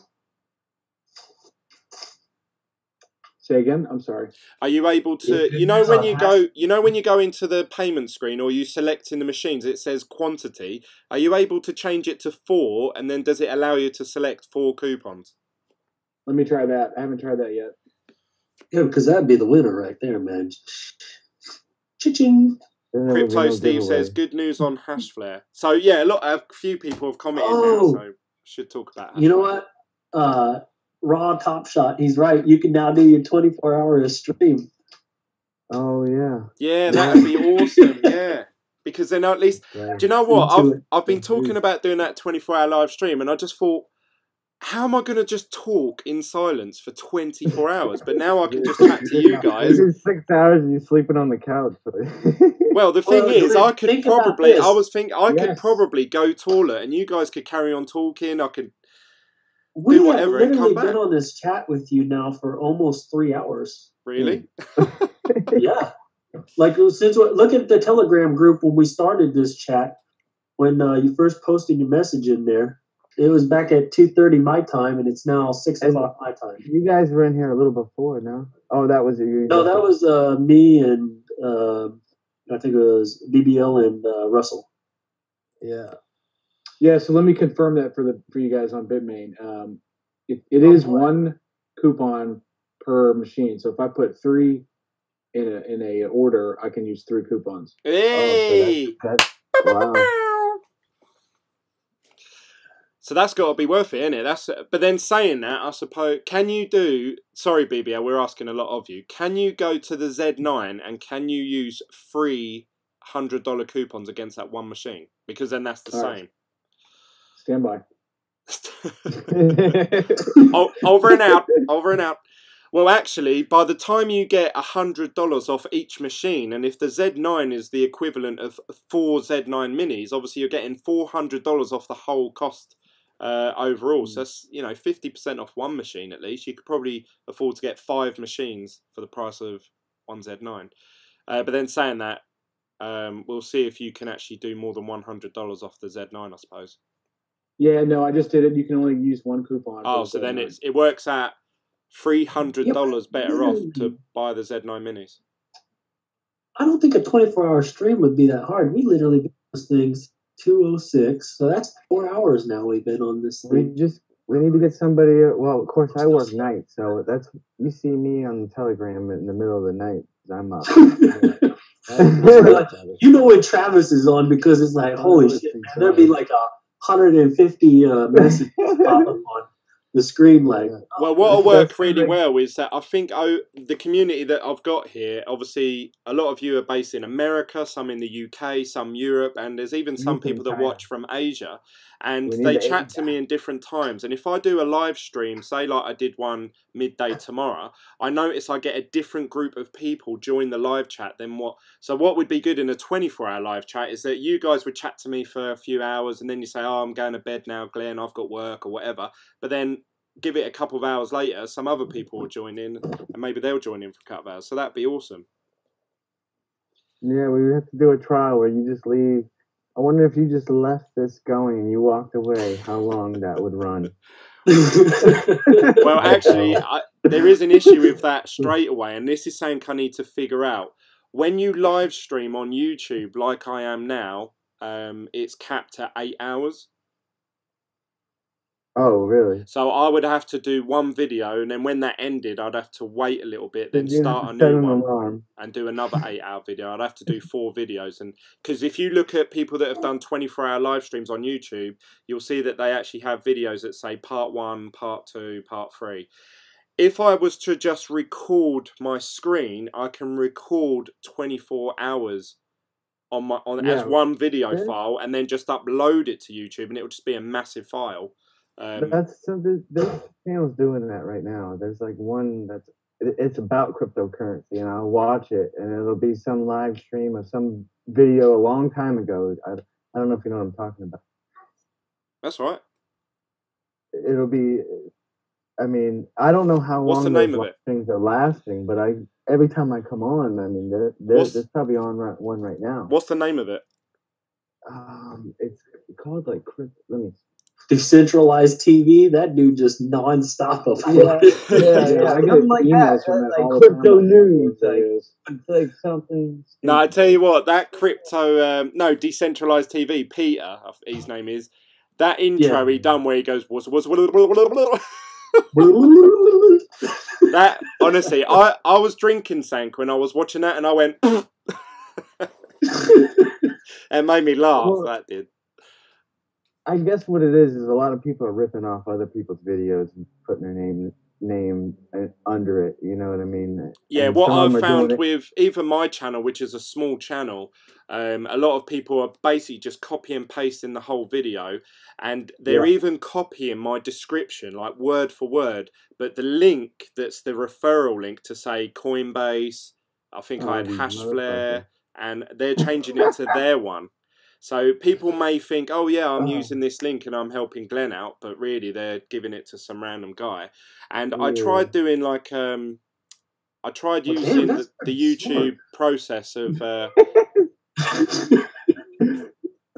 what was that? I'm gonna start doing that shit to everybody's YouTube channel, plus my Coinbase account. Yeah. You'll be bigger than the actual channel. Oh man, that's great. Like, what? Like, hey, Glenn, I signed up for you under you. It's like, I don't see it. That's pretty awesome. There's smart people out there, man. I tell you what, people find most creative ways to scam people out of money. I just think that like people in like Nigeria that they have nothing to do to like trying to figure out every little like. I actually thought about like when you see those scam bots on Twitter, I've thought about just posting my Bitcoin wallet there. You know what I mean? Like my Ethereum. Just hope that somebody would just send me, you know, my fuck up, like wake up every day, like, oh, not yet. Like, come on, hey guys, I got something for you here. So, if I buy 4 Z90s or 4 Z9 minis, it's roughly 66,000 souls, right? Yeah. The price will be $3,200, and it'll be 1,288 watts. Okay. If I buy one Z9, I'm figuring anywhere between 40 and 60 because we don't know if you can overclock it yet. So 40 to 60,000 souls. The price is 3381, and it's 1,150 watts. So it still looks like it's better to get 4 Z9 minis, even though you're going to use another 100 watts. Did you take off the account BBL for the $100? Is that with the coupons? Yeah, that's the prices are with the coupons. Yeah. So yeah, but then you have to take into account if you can overclock the big Z9. Obviously, the wattage is going to be higher. That's true too. Yeah. I'm just All I know is I'm going to stick with the Z9 minis. And I went with the 40 to 60,000 souls because I think on the minis, PJ's got a you're good getting point 50%. because the difference is so marginal. You know, if the Z9 was like, oh, it produces 80,000 souls, then you'd be like, oh my god, it's so much better to get one of them. But because it's so close, it probably is better to have 4 lots of the machine. If you just mine with all 4 of them and you mine with those 4 for a month, you're going to make a ton of money. You're going to get what you can out of it, and then you can sell that little Z9 mini. Let's just say for $2,000, you've already won. You know what I mean? Yeah, if you can recoup, if you get the $400 off. The Z9 and find, yeah, go on, baby. 90,000 souls, and you can overclock the piss out of it. Well, you know what? I think at that point, if it's really producing 90,000 souls, then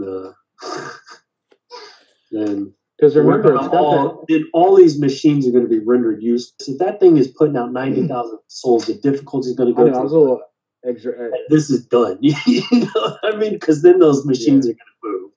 And I mean, I don't know. I still think I'm going to stick with my way of doing things and try it that way and see what happens. I still think the resale on them is where it's at. Is mining for that first 2 months, and then the resale on them is.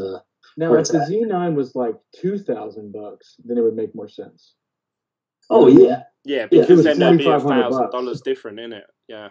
Yeah, but next month they'll release that Z9. I'm just saying, if you do it for a month, you mine with those Z9 or the Z9 minis, and then let's just say next month, when the first batch ships out of the Z9s, the second batch will be half the price of what they are now. So I mean, then you can sell one Z9 and pick up a.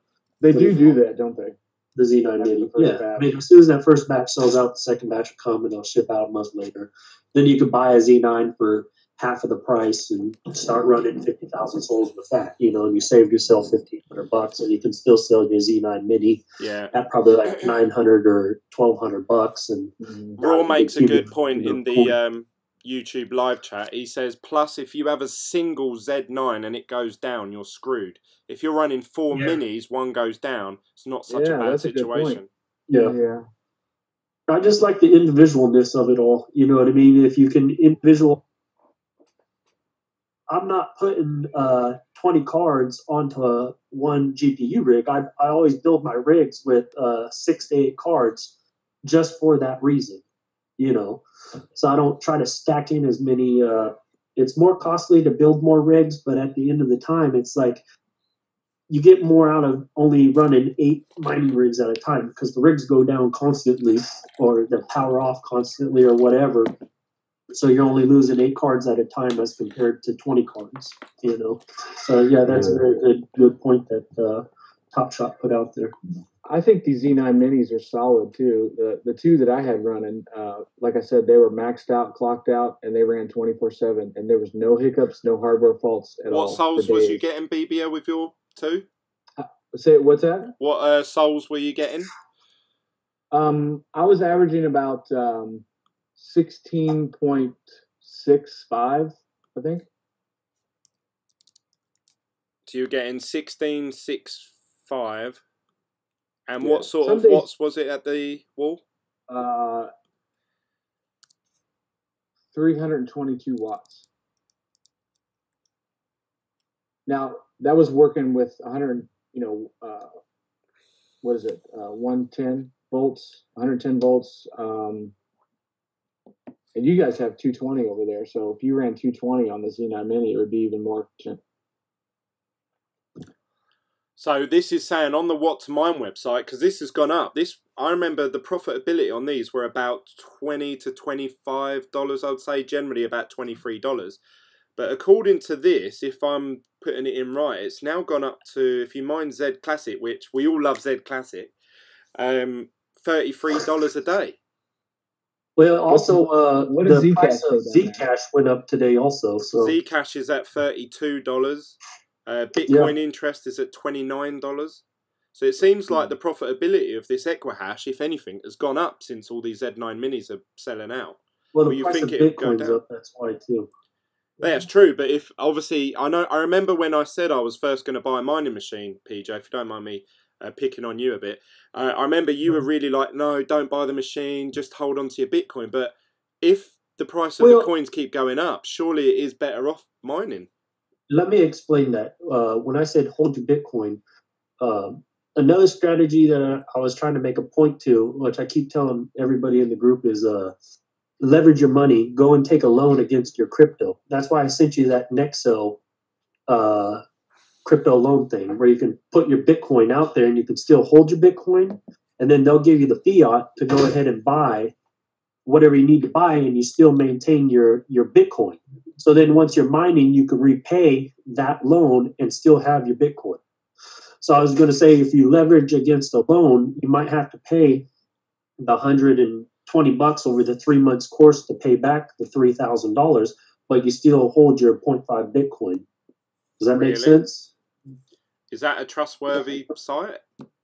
Oh fuck, they're killing it. That Nexo's killing it right now. They're actually taking on all the Salt's customers. It's tried and true. What's it called? Nexo? N-E-X-O? Yeah, I sent you the link the other day to it. It's something that's coming around, and there's a lot of lending platforms out there. I think it's Chris Fed who sent me the link for the Etherlend, but I can't use that in the United States. You got to be a. So who owns who holds onto the private key of that Bitcoin? You have your own private keys. You know what I'm saying? You got a Nexo wallet is where it goes into, looks like, and then it sits inside of that wallet. And then from just, if you read it over, it explains it in detail and it gives you everything. I'm not going to give out misinformation. Just read the site and do your own research on it and look at it. But the way that I'm looking at it, like if I can leverage my Bitcoin against it, it's the same as using the credit card. You know what I mean? So it's basically like using a credit card. If you don't have credit to buy these machines and you want to use your crypto, you can.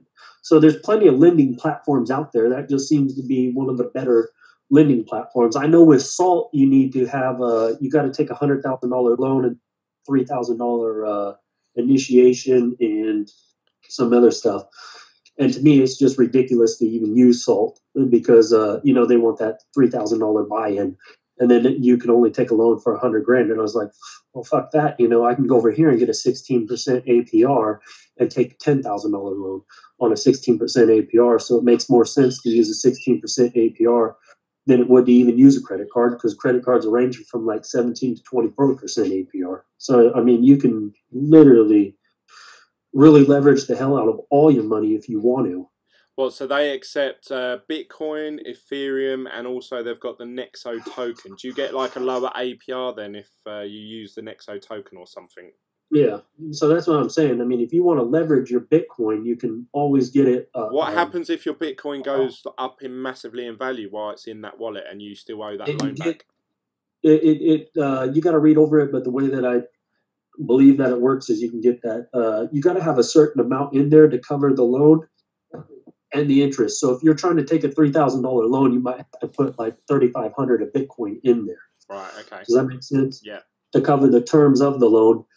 So it breaks it all down in there. I just thought it was neat because, a lot of times I'm spending Bitcoin. Like I was telling you earlier, I spent 4 Bitcoin on buying shit, and I didn't know about this Nexo. And I'm like, well, fuck, man. It went from 6,500 to 8,000.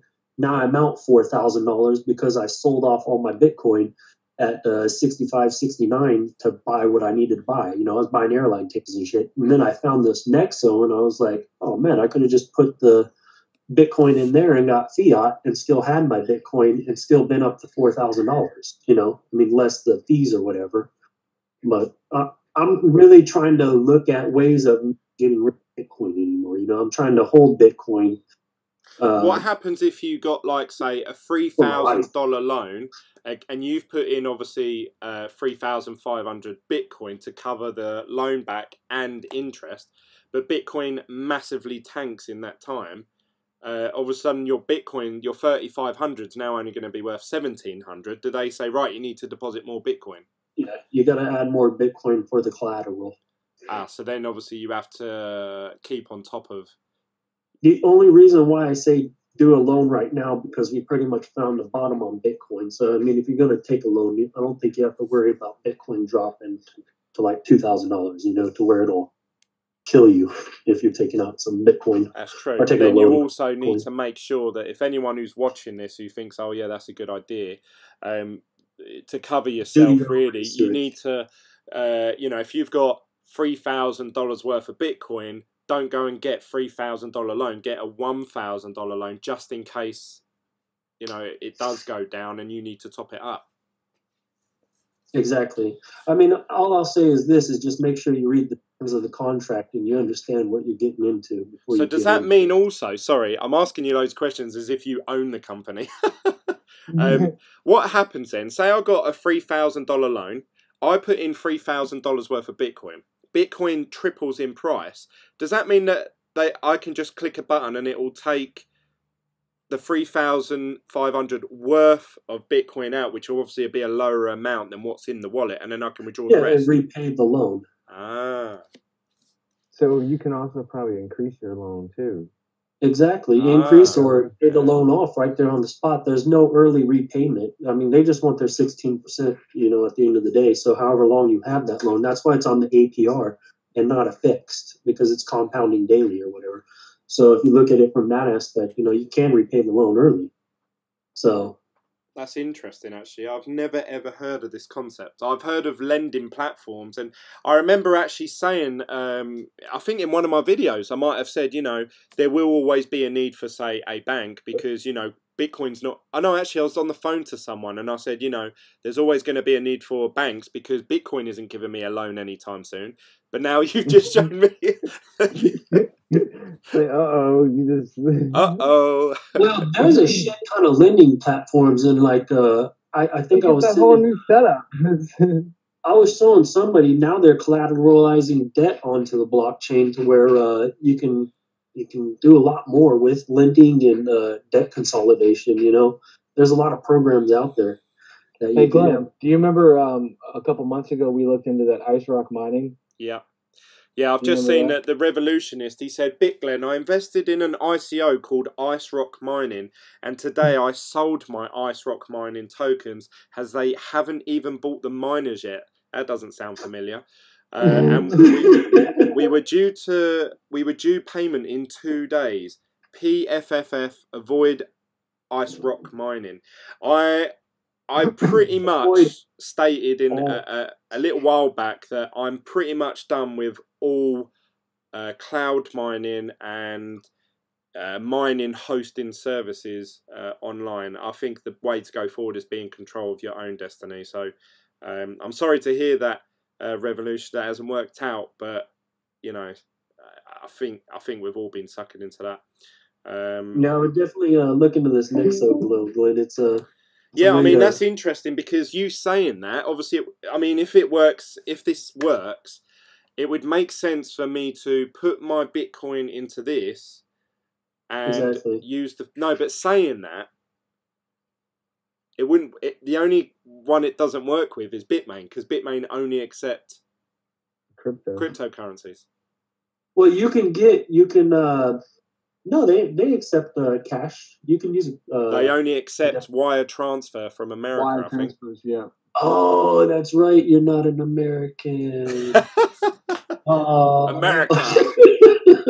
America. Fuck yeah. I didn't realize that you can't use yeah. Oh, man.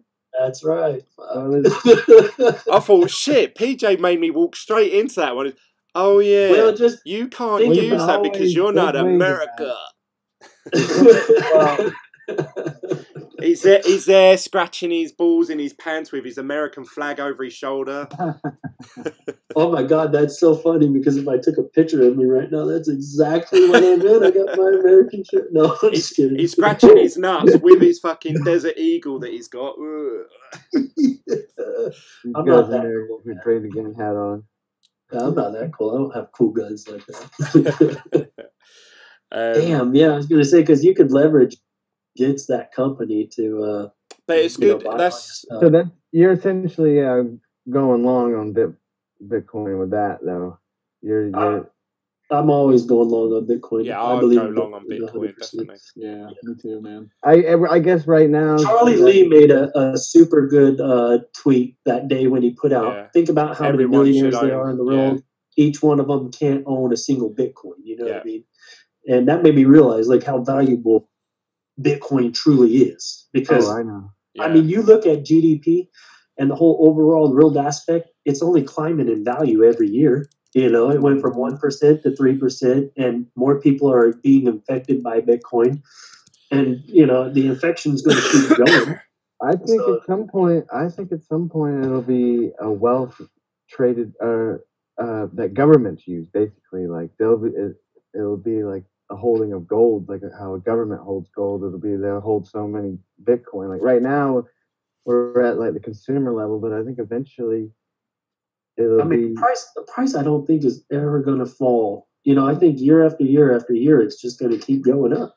So Raw, sorry to interrupt you guys. Raw says, can you leverage your Bitcoin at Nexo, get the fiat from them, and buy Bitcoin with it, then send that to Bitmain?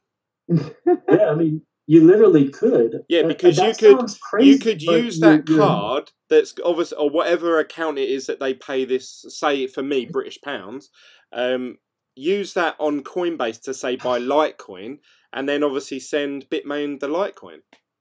Yeah, I mean, you can do whatever you want with that fiat. You know what I'm saying? If that's what you want to do, yeah, that makes sense. But then you've still got the 0.2.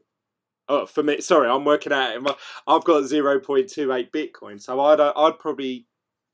I've got like I've got $2,200. So if I was to put in 1,500, you can buy 2 machines. You know what I mean, and then get those machines going to where you could start paying back that loan is the key. Yeah, with the first lot of mining profits, pay back the loan, get my Bitcoin back.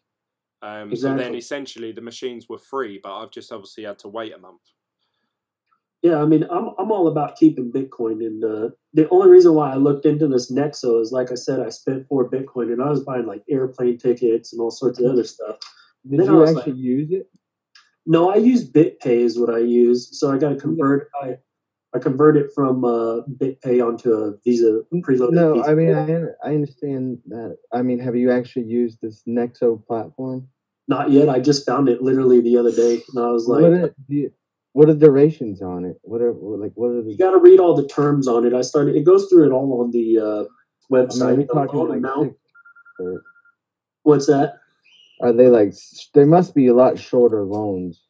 No, man. They can go. They're ranging it anything you want. They're 16% APR, but it's like 12-month to 6-month, or they can do a 3-month or even a month.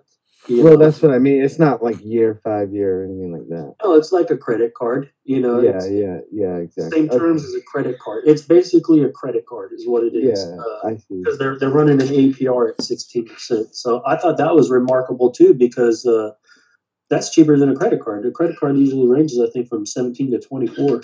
You know, unless you get 0% interest. Do they do any credit check or anything? You don't need nothing, because you're collateralizing. Because you're giving them pretty much the money up front, and then they're giving it back to you in a different currency. That's funny. I wonder I truly like this whole thing, and I hope that this Nexo thing works, because I mean that is a way to get lending without going through a bank. I think it's pretty. No, that's what I'm saying. I said to someone the other day, there will always be a need for a bank, because you can't go to Bitcoin and say, can you lend me some money? But options like this is, my mother is actually a manager at a bank, and you're the enemy. Hang up. Man. No. I'm telling her. The bankers are chiming in now. Oh, well, no, she said, oh, God. No, she's like, I'm like, well, Mom, I'm like, these banks are, with fractional reserve, they're inflating the currency and all this, and they're ruining everything. And then she told me a story, and she knows about Bitcoin. They actually had a class where they made her take a class on cryptocurrency. Oh, wow. But, that's interesting. So the banks are actually educating their staff about cryptocurrency. Well, yeah, but they're also, if they find, I was just reading a story on, I think it was bitcoin.com, about how banks started denying people who were involved with the and apparently they might be getting sued for doing that. I hope so, man, because that's just straight There was an Well, article. There was an well, one of the article out things- saying that Mastercard and Visa are going to get sued for actually denying people the ability to buy crypto. Which really, when you think about it, is actually quite sickening that a company can just say, "No, actually, we don't want you buying that, so you can fuck We off." don't want you. my We debit want to card- control your money. That's the core. I can't use a debit card from Bank of America. My debit card I can't buy from Coinbase with my debit card. They just kick it back as fraud every time. I've had my card canceled through Bank of America over 5 times from making purchases off of Coinbase. And they actually cancel the card and kick it into the fraud department. So I can't even use my card. They just cancel it out completely. Yeah, And then, my and friend I'm Dan. sure they probably collect a fee on that somewhere along that line. When me and my friend Dan were trying to obviously go halves on these machines, he was saying to me, like, well, Glenn, how do we send them the money? And I said, oh, they only accept cryptocurrency, so you're going to have to send me Bitcoin, Litecoin, or whatever. And he went through the process of creating a Coinbase account. And I said to him, yeah, it's quite easy to do. But then as soon as he used his card against it, like you say, it flagged up as fraud. So he rung the bank while we were both sitting in this very shed. He was sitting on the sofa behind me. And they were like, oh yeah, you're trying to buy something off a website called Coinbase? And he was like, yeah, is that a problem? And they were like, oh yeah, it's a cryptocurrency and we're recommending that people don't do that. And he was like, well, I want to. And they were like, oh, okay, we'll remove the bar. And I thought, fucking cunts.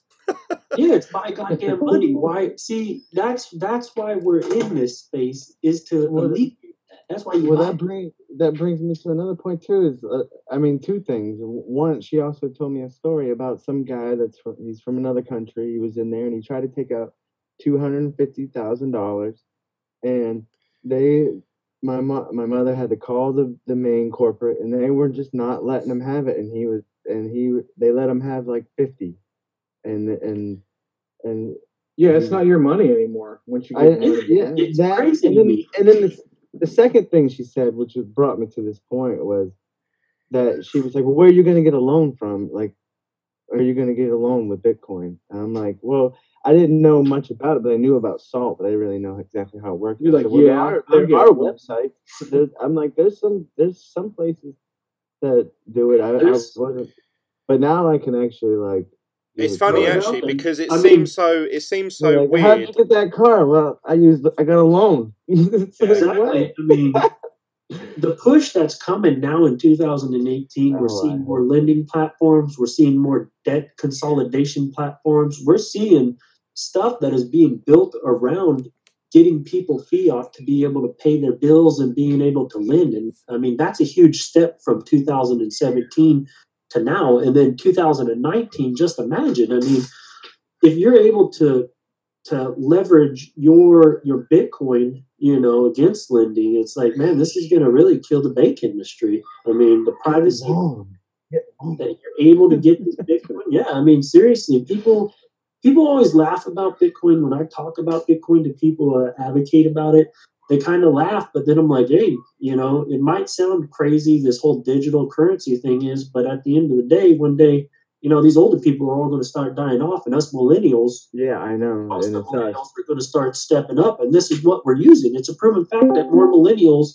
invest into Bitcoin than putting their money into savings. I had it today. I was at my son's football, and I actually said to someone about my electricity costs. I said, oh, well, it's going to go up soon. They said, why is that? I went, oh, I'm doing this thing where you won't understand, but it's like I'm mining Bitcoin. He went, oh, Bitcoin? That's that scam thing, isn't it? And I went, and I just went like this. I said, oh, yeah. So, and then I just kept quiet because I thought I didn't really know this guy too well, so I didn't want to get into that. You're part of the old system. Read Rule 11 of Monopoly, you motherfucker. I swear, man, I love it when people go, yeah, you're part of the scam system, but then you go, well, what's really the scam system? Your fiat or this Bitcoin? I mean, shit, the fiat's not. I mean, I know that the U.S. dollar is not even backed by anything anymore, and it's literally just paper money that's printed up. So it's crazy to me that people think about money, and then if you ask people how money works, 90% of people don't even understand how money's valued, or how it even works, like inflation and everything, and they just People ask Oh, me yeah, this before I even made 20 Bitcoin bucks. became about. I remember one of my friends, he was into the whole like Illuminati and look at the eye and all that, and he was telling me about it, and he was like, Glenn, where does money come from? This was when I was probably 21, 22. And I said, oh, comes from the bank. And he was like, yeah, and then where'd the bank get it from? I went, well, they print it. And he goes, yeah, and who says how much we can and can't print? I was like, my mind just went, like I went, yeah, oh, that's a good point. Yeah, who does decide how much money gets made and who gets it and where's it go and all that? And exactly. that's And what started I me hate- off thinking, you know, Somebody like, with an interest. What's Somebody. that? Somebody with an interest. You know what I'm saying? Well, it's Yeah. crazy to me that the Federal Reserve has so much power over the, American citizens, or I could even say the world. You know how much Yeah. they dictate what goes on price-wise and fluctuation and with inflation. And it's crazy to me that we as American citizens don't do anything about this. You know, we just sit back, and every time the government print up money, we don't have control over it. You know, back in the days when gold was our standard, we had control a little bit over that. But now it's like, you sit back, and our cost of living is just through the freaking roof out here, and college and everything, and we just accept it, and we allow the Federal Reserve to keep hiking the price of everything up. And I mean, even with now where Donald Trump's imposing all these tariffs and everything, it's crazy to me that us as American citizens, that we just stand by and we let it happen. And it's literally costing the world money from every aspect. at this point in time, I feel like that is still true with Bitcoin though, because obviously I know like Bitcoin's there and it's not going away anywhere, but obviously everyone's looking to the SEC to make this decision on ETF, and I'm like, hang on a minute, this is a worldwide current, like a cryptocurrency. Why are we all looking at America? Fuck them. Like, no, sorry, because but everybody here, we're not even a big portion of the market either. No, but everybody here, or I should say everybody in crypto, is more worried about Bitcoin rising in value than what the asset is supposed to be about. Like what Bitcoin was about was a fixed supply that wasn't supposed to inflate over time, and so it stops inflation. You got a 21 million fixed supply, 18 million now. So it's like I'll just read out what Charlie Lee said, because someone touched on it and some people may not know. Charlie Lee, the creator of Litecoin, he actually tweeted the other day saying there will be at most 21 million Bitcoins in existence.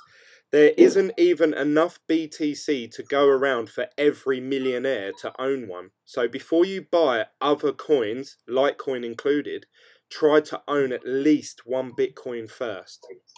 Exactly. I mean, Bitcoin is really, if you look at the fundamentals of it and how smartly developed it was, it makes more sense than the dollar. I mean, it makes more sense than all of our money. Everybody that's in this group, it makes more sense than your money. And it's intelligent, it's smart, and it's he even replied, sorry, PJ, I cut you out there. He even replied straight after. He must have got a lot of stick, because essentially he's calling Litecoin obviously a shitcoin. He's put, the point is, don't think of it as missing out. Owning other coins is much riskier. Owning Bitcoin is more of a sure bet. So before you speculate, invest in something solid first. And no, I am not calling Litecoin a shitcoin. I just think the monetary policy behind Bitcoin makes more sense. Yeah. Well, and a thing too is, and we've only really been in this like industrial age for like what, the last 100 years. Things have changed so much. People don't really we don't know what the answer is yet. It's changing. What's worked in the last 50 years, it's not going to work in the next 50 I think American economists are all dipshits, and we don't need to listen to American economists because we're drowning in debt. So how the fuck do we give you financial? Mic check. They should have a disclaimer. Something shit, Mic check.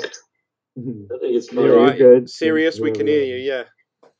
All right, boys. I've downloaded the app. Good man, why did you get rid of the old Russell Bailey? And now because it's on my tablet. And I came in through. I signed in through. You're really loud though. You sound like a whole new person now. It's like three different people.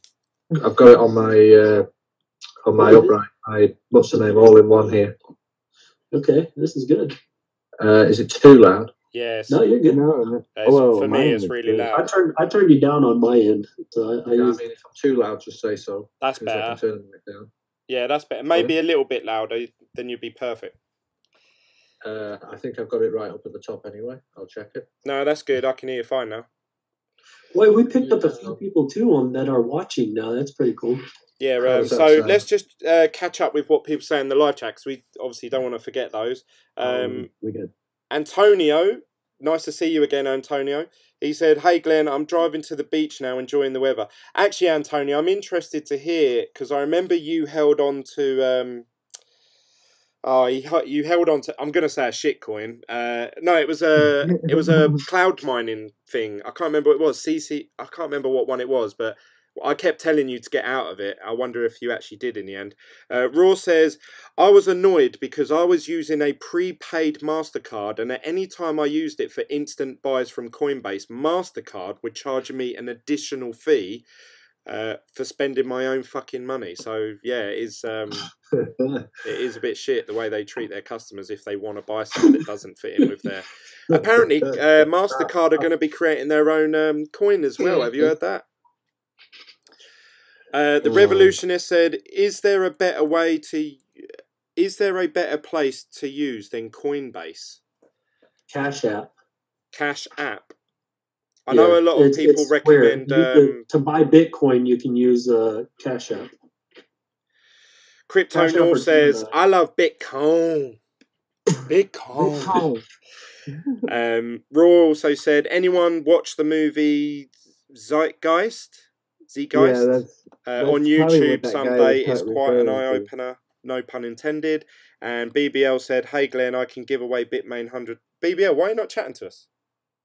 Where's he gone? He's there, isn't he? He's commenting on the video. Hey Glenn, I can give away a Bitmain $100 coupon to someone in the chat. What do you want him to do, BBL? Guys, sorry, there he is. my microphone was muted. Yeah. BBL, what do you want to do as a competition for... PJ said, I'll take it. Whatever you want, man. I was just wanted to give it away a little bit and kind of spread the love. So anyone who's watching this video now, one of our contributors is offering to give you a $100 coupon for Bitmain. You'd have to supply him with your Bitmain name so he can donate the coupon to you. But what do you want them to do, BBL? What have they got to say or do? Oh, I don't know, mate. Whatever you want them to do.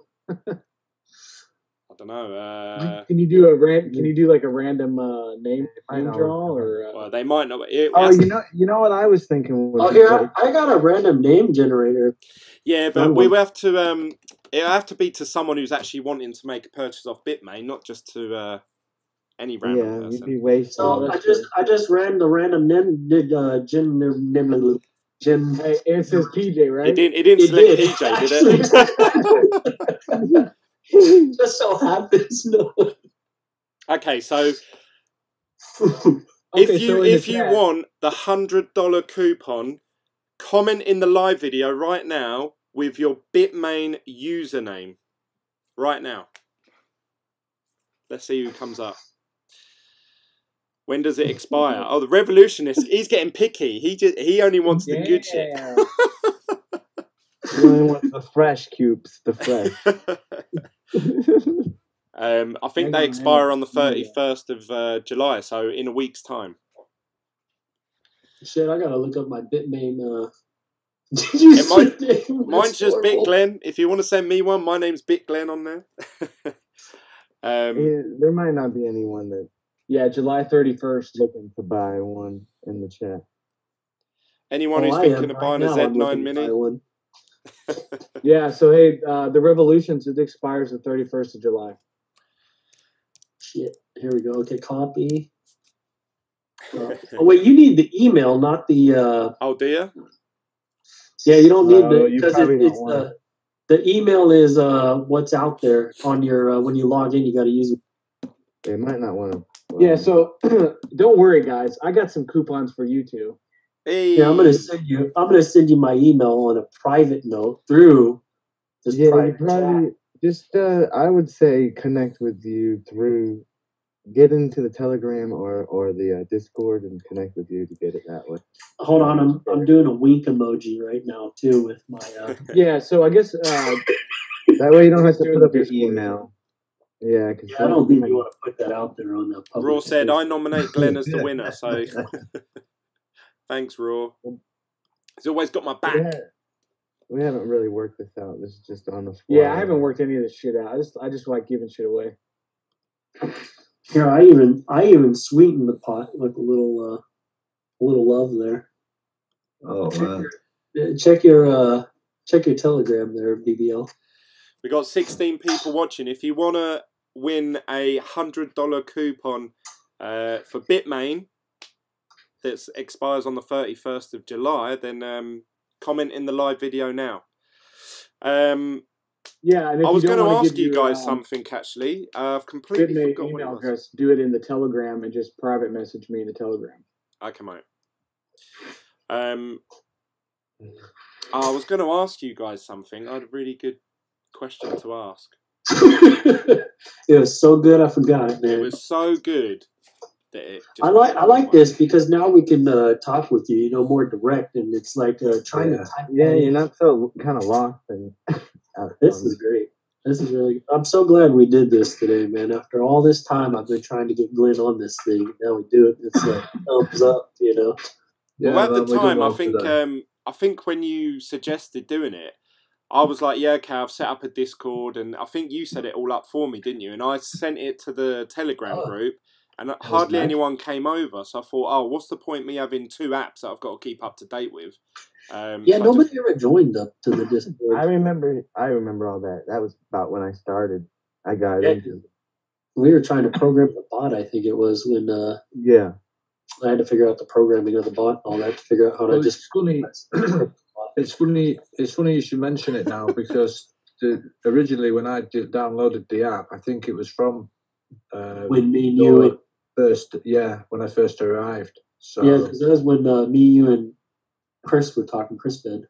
Well, it used to be called Curse. I used to, and that's why it's been dormant since then on the tablet. Yeah. So when they came in through the link, it was just all bounced out, like the app opened and everything. That's probably why, because I've never been there before and I never played with it before and know what was going on. It's got a lot of stuff going on with it. There you go, PJ. If I show my wife this conversation, she's gonna think that we're totally like man loving each other. I know, dude. Here, Big Glen, with all the goats, man. My wife's going to say, Glenn, why did you disappear for like 5 hours? And I'm like, oh, I was just on the phone. Well, me and John, we got a little private chat going, and there's a lot of hearts and love. We were in a private chat. It's like, who are you chatting with out there? I actually talked to John a little while ago, just on Telegram, I think it was. And he was one of the first people that I'd actually spoke to, like one-on-one, from Team BitGlen. And wait, it wasn't JL? Huh? It wasn't JL? Oh, actually, yeah, I spoke to JL. Sorry, BBL, you were the second. JL thought that you two were like best of buds. He made a message about you. He kept messaging me all the time saying, please, can I talk to you on the phone? And I thought, oh, he's going to try and like scam me in some way. So in the end, I was like, yeah, how do you want to contact me? He was like, what's your phone number? I was like, no, I'm not giving that out. And then he was like, what's your Skype name? And what's this? And I thought, can you hack Skype? And I was really like, and then in the end, I said, oh, actually, I can just ring you through Telegram. And I quite trust Telegram for some reason. So he rang me through that. And I literally didn't get a word in edgeways for about an hour. And in the end, I said, mate, I've got to go. My wife's just getting me dinner. Was he younger? Or? No, he said like, oh, I smoke weed a lot, so I'm stoned at the minute. But he seemed like a nice guy, to be honest. But he was just really, really like, Glenn, you need to sell your house, you need to sell your car, buy EOS. Oh my god! And I kept saying to him, I said, mate, I really appreciate your opinion, but if I literally cashed out everything I have for a coin every time someone suggested it, like I'd be dead. Yeah, my financial responsibilities aren't important. Just buying this damn coin, I tell you. Who gives a fuck about running water, right? It'll just be you like streaming from a yard with your kids like miserable in the background, your wife. Don't worry. Revolutionist Moon said. one day. Revolutionary said, I bought 2 coupons earlier on today and I won't be buying off Bitmain again until next month, so I'm out. Ah, that's a shame. Vinery, thanks for joining. He's new to the chat. He says, I've been in crypto for about 8 months and I've noticed there is no space on YouTube than crypto YouTubers that donate and have so much giveaways, bar none. To these subs, well done, keep up the good work. So, yeah, there are a lot of YouTubers actually, and it really does make sense, because when I was watching like you know, Crypto Nick and Sunny Decree and all them, they were doing the let's give away 0.01 of a Litecoin or Bitcoin or whatever it is. I was thinking, God, their views are going up so high and so fast that obviously by the time they get paid for the advertisement for that video, they're probably going to earn more than the amount they're giving away. And if they're doing that every day, obviously it just starts to snowball. All of a sudden you go from 1,000 viewers to like 25,000 viewers. Obviously it just makes sense. But then you end up with obviously a massive community of just money grabbing wankers. So it's nice. Whereas I've only ended up with a couple of money grabbing wankers, so you know. No, it's all love here. It's all love. I just ordered another Z9 mix. I actually really want to order one, but obviously I'm the only I person. just accidentally ordered a Z9 Mini. He must have used that one-click buy option. I did. Hey Glenn, I threw a coupon in your inbox too. Yes. So I'm thinking then I'm gonna buy. I think PJ's converted me. I'm gonna end up buying 4 Z9 minis. Whoa. Yeah. It's on you, PJ. It's on you. I've actually already ordered 1 Z9, so obviously I'll have the benefit of doing the YouTube videos about that. And I can have the Z9 minis as well, so I'll be covering both bases. So that'll be good. And we'll see. Obviously, I can tell. I'll be the first to tell you guys what you can overclock that machine at and stuff. So the good thing about those coupons, they basically save you on the Bitcoin's had a bit of a pump while we've been on this video. Yeah, I see it. Not much. But to be fair, that is about half a day. So Glenn, you said you were going to get a Z9?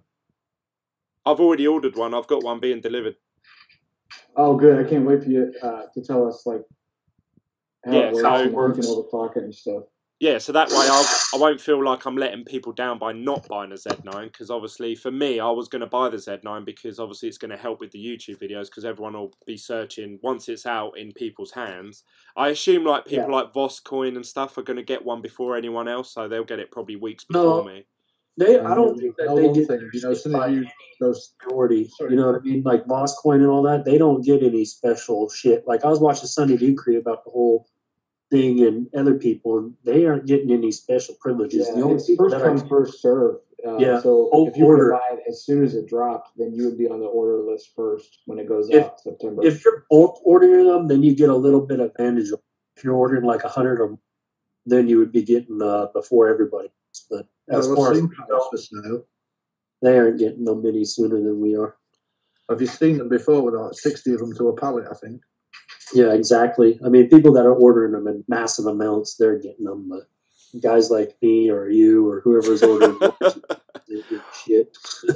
The peasants. Maybe the crafty bastards, you know, they still sell them for the same price. Yeah, this one, if you're ordering one with that $100 coupon, for me, it came out to only $824 with $100 off. So it basically covered the cost of shipping plus another $25. I wonder what their margins are, doesn't it?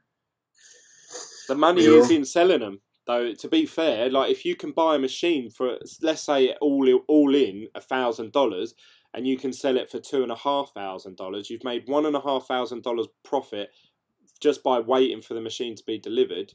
And then you can buy another machine, you know, and you've kept the $1,000, and then you're still mining. Obviously, you lose a couple months mining time, But I don't know. I think that's quick profit. You know, a few months ago, what I thought was significant in one of your videos was when you were showing like the curve where it falls off.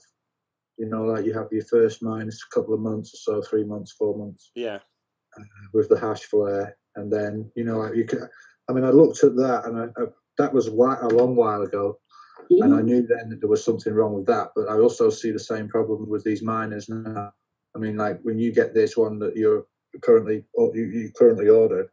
I mean, obviously, you know, you're just getting into this now, but in 4 months from 5 months from now, that will start feeling the effects, you know, because to be honest, I actually predict that depending on the difficulty and obviously price, that's the thing. There's so many moving parts. It's very hard for someone to predict. But just as just as a guess, finger to the wind sort of thing, I would say that these miners within the first 2 months are going to drop dramatically in their profitability. But it depends if the price outpaces the difficulty. So if Zcash keeps going up in price, now Zcash at one point was worth $800. Now it's worth like $200 or something like that. So if it went back to those levels, unless the difficulty spikes 4 times fold, the price is going to outpace, and you're going to be earning more profit. So it's really hard to predict. But it's about the hashing power, isn't it? You understand? And as soon as they start bringing out the next generation, which is not far off, you know, I mean, all I know is I'm going to tell what I told PJ's right, you know, about expansion. You know, you start like with enough so that you can cover yourself for that event, then scale into something else. I mean, if you're going to do mining seriously, then you've got to be objective about it. You got to rotate your stock. You got to really consider that before anything else, and before you even think about profit and giving money. And this is another reason why, you know, for instance, I mean, I'm not like you, you know, you've acquired this hand, you know, from God, like, to get this, you know, get maneuver and do this. You know, you're also considering doing it for yourself as well. But you see, if you're doing it all for yourself, then you would be able to see the results straight away, because you're doing it with someone else. You're taking on their responsibility, but also, you know, you're taking on the responsibility for yourself, because if something went wrong, you know, you're then relying on your machines to bail that out. I'm just going to add to this. I'm going to say the only coin that I'll be mining with the machines is the Zcash. That's it. Yeah, I'm not mining same here. I think that Zcash has more of a chance to double with listing on Coinbase than anything else. I think that the futures will be built against it quicker. I think that Zcash makes a lot more sense than Zencash or ZCL. You know, so that's my I agree with that. I say to PJ, in response to that, what I was looking at the other day is, I agree with you there. Out of all of them coins that are on that Equihash algorithm, I see Zcash being the one that's going to withstand sort of more of a test of time.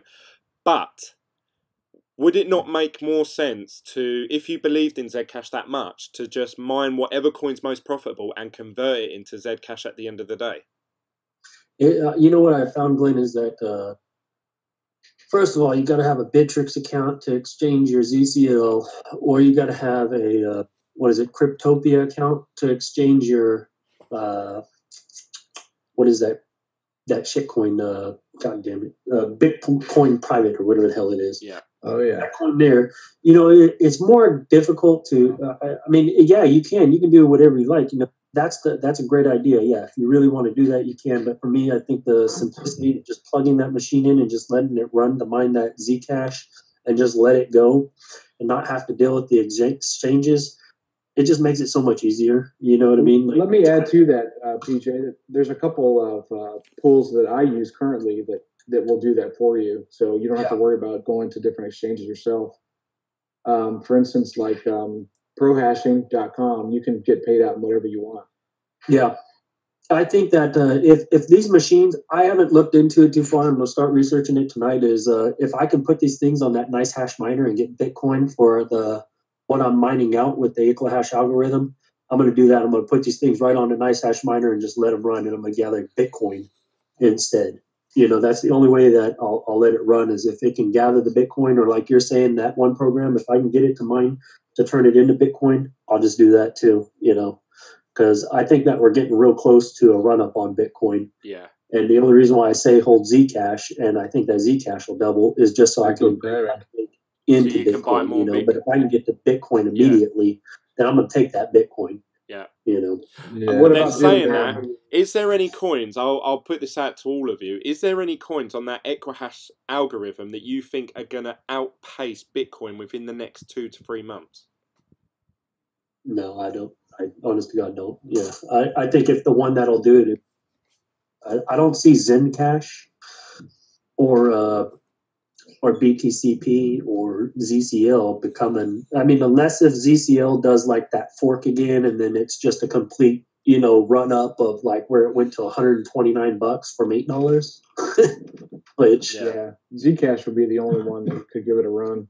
Yeah, I don't think I'm gonna be quite honest. All these other coins, like Bitcoin Private was so talked about, shitcoin, flat out. There's nothing good about it. ZCL, it's literally a dead project. That's like the last fork everyone that chased, I think. Yeah. So literally. PJ, would you do had it. maybe like half of your rigs going to NiceHash for BTC, and then half of them going on Flypool for Zcash? If I can get them all on NiceHash, I'll keep them on NiceHash. The only thing that you got to worry about NiceHash is they have been hacked. My cousin that was using it, I've showed pictures Greg a long time ago. He lost a lot of money on cash. I haven't had a problem with it. I think on NiceHash, now that they don't know they're up, I only run my miners on that now, and it's so simplistic. It is a lot better now. And like I can put if I want to, I can put everything to Coinbase instantly. It's literally instant, as fast as you can put it right onto Coinbase, all your Bitcoin. I just like the fact that they're giving you all the Bitcoin right there on the spot. It just makes it so easy. Yeah, no, that is good. Sometimes, I guess not anymore, because the whole altcoin market run, I don't think it's going to be the same. I think there are going to be some big coins that run, but it's going to be very few, and it's not going to be the same. I think this year, I think Bitcoin actually, sorry, I don't mean to interrupt you guys. I think actually that until there's a lot of regulation in place, I think this whole altcoin and Bitcoin will always swing and throw between each other, because so many people will be like, oh, if I put my money into this altcoin. Let's look at it like this. Last year when we had a run up, right? When Bitcoin hit 8,200, the price of Ethereum was at about 800. And now if you look at the price of Ethereum compared to Bitcoin and Ethereum used to run 10% of each other. Yeah. And now that's completely... Now it's at like 5%. And now you're looking at like Litecoin, and Bitcoin's at 8,200 and Litecoin's only at $84. So you can see how altcoins aren't keeping pace with Bitcoin anymore. So I've took that into account, and I don't think that the altcoins, me personally, this is my personal opinion, I don't think that the altcoins are going to rally as much as they did in December. I think there was so much new people and so much shit just coming into there. The people were throwing their money into whatever, that now the people who are going to start buying into this when these ETFs come about, they're smart. They're not stupid, and so they're going to make their moves strategically with shit that's established, that's not such a risk. So it's not going to be a lot of money thrown into altcoins like it was back in December. So, I can see that playing a huge part to where I don't think that the altcoins are going to rebound as quickly as 20 token Bitcoin is, So that's why I'm so pro Bitcoin all the time. I'm like, hey, look, man, Bitcoin keeps going up in value, but these coins just aren't catching it. Zcash used to follow Bitcoin pretty steadily. Same with Monero, same with a few other things. Yeah. And now they're just not catching it anymore. And if you look at the dominance on Bitcoin, I think, I don't know what it is at Coin Market Cap, but Bitcoin dominance is well over 50%. I think I pointed that out in the Telegram channel the other day about how dominant Bitcoin is when you eliminate all these shit coins, everything that's dragging it down. You got Bitcoin Gold that's like got no volume in it, but the market cap's at like millions of dollars. It's like, come on, but nobody uses that shit. I think the volume was at like 700 Bitcoin on some random exchange. So it's like those coins are dragging down the dominance. So I wouldn't even count those coins in the dominance of it. So I mean, I think that the Bitcoin dominance is just way higher than what it's being listed. Higher than the 50%. Yeah, exactly. I mean, it's way higher. And in December, it was at 80%. And if right now we're at 50+% with all these crap coins, it's like the dominance is just going to keep going up. Once Bitcoin rises, everybody's going to start selling out of these altcoins. That's why you see all these people saying, oh, don't sell your altcoins, don't sell your altcoins, because everybody's holding bags on altcoins, hoping that they will catch BT. But it's like at the end of the day, you want to be more heavily invested in Bitcoin than these altcoins, because I just don't believe that they're going to catch it this time around. So as far as coins outperforming Bitcoin over the next 3 months, there might be a random few, but I don't think that any of them are really going to outperform it. It depends when you jump on that wave, though, isn't it? Because let's say Bitcoin goes up to, I don't know, like $50,000. Generally, the coins are going to follow it maybe a little bit, but then at some point, even if it's only over a space of like 2 or 3 days, there's going to be a big pump in those coins. Let me clarify something real quick about altcoins and Bitcoin.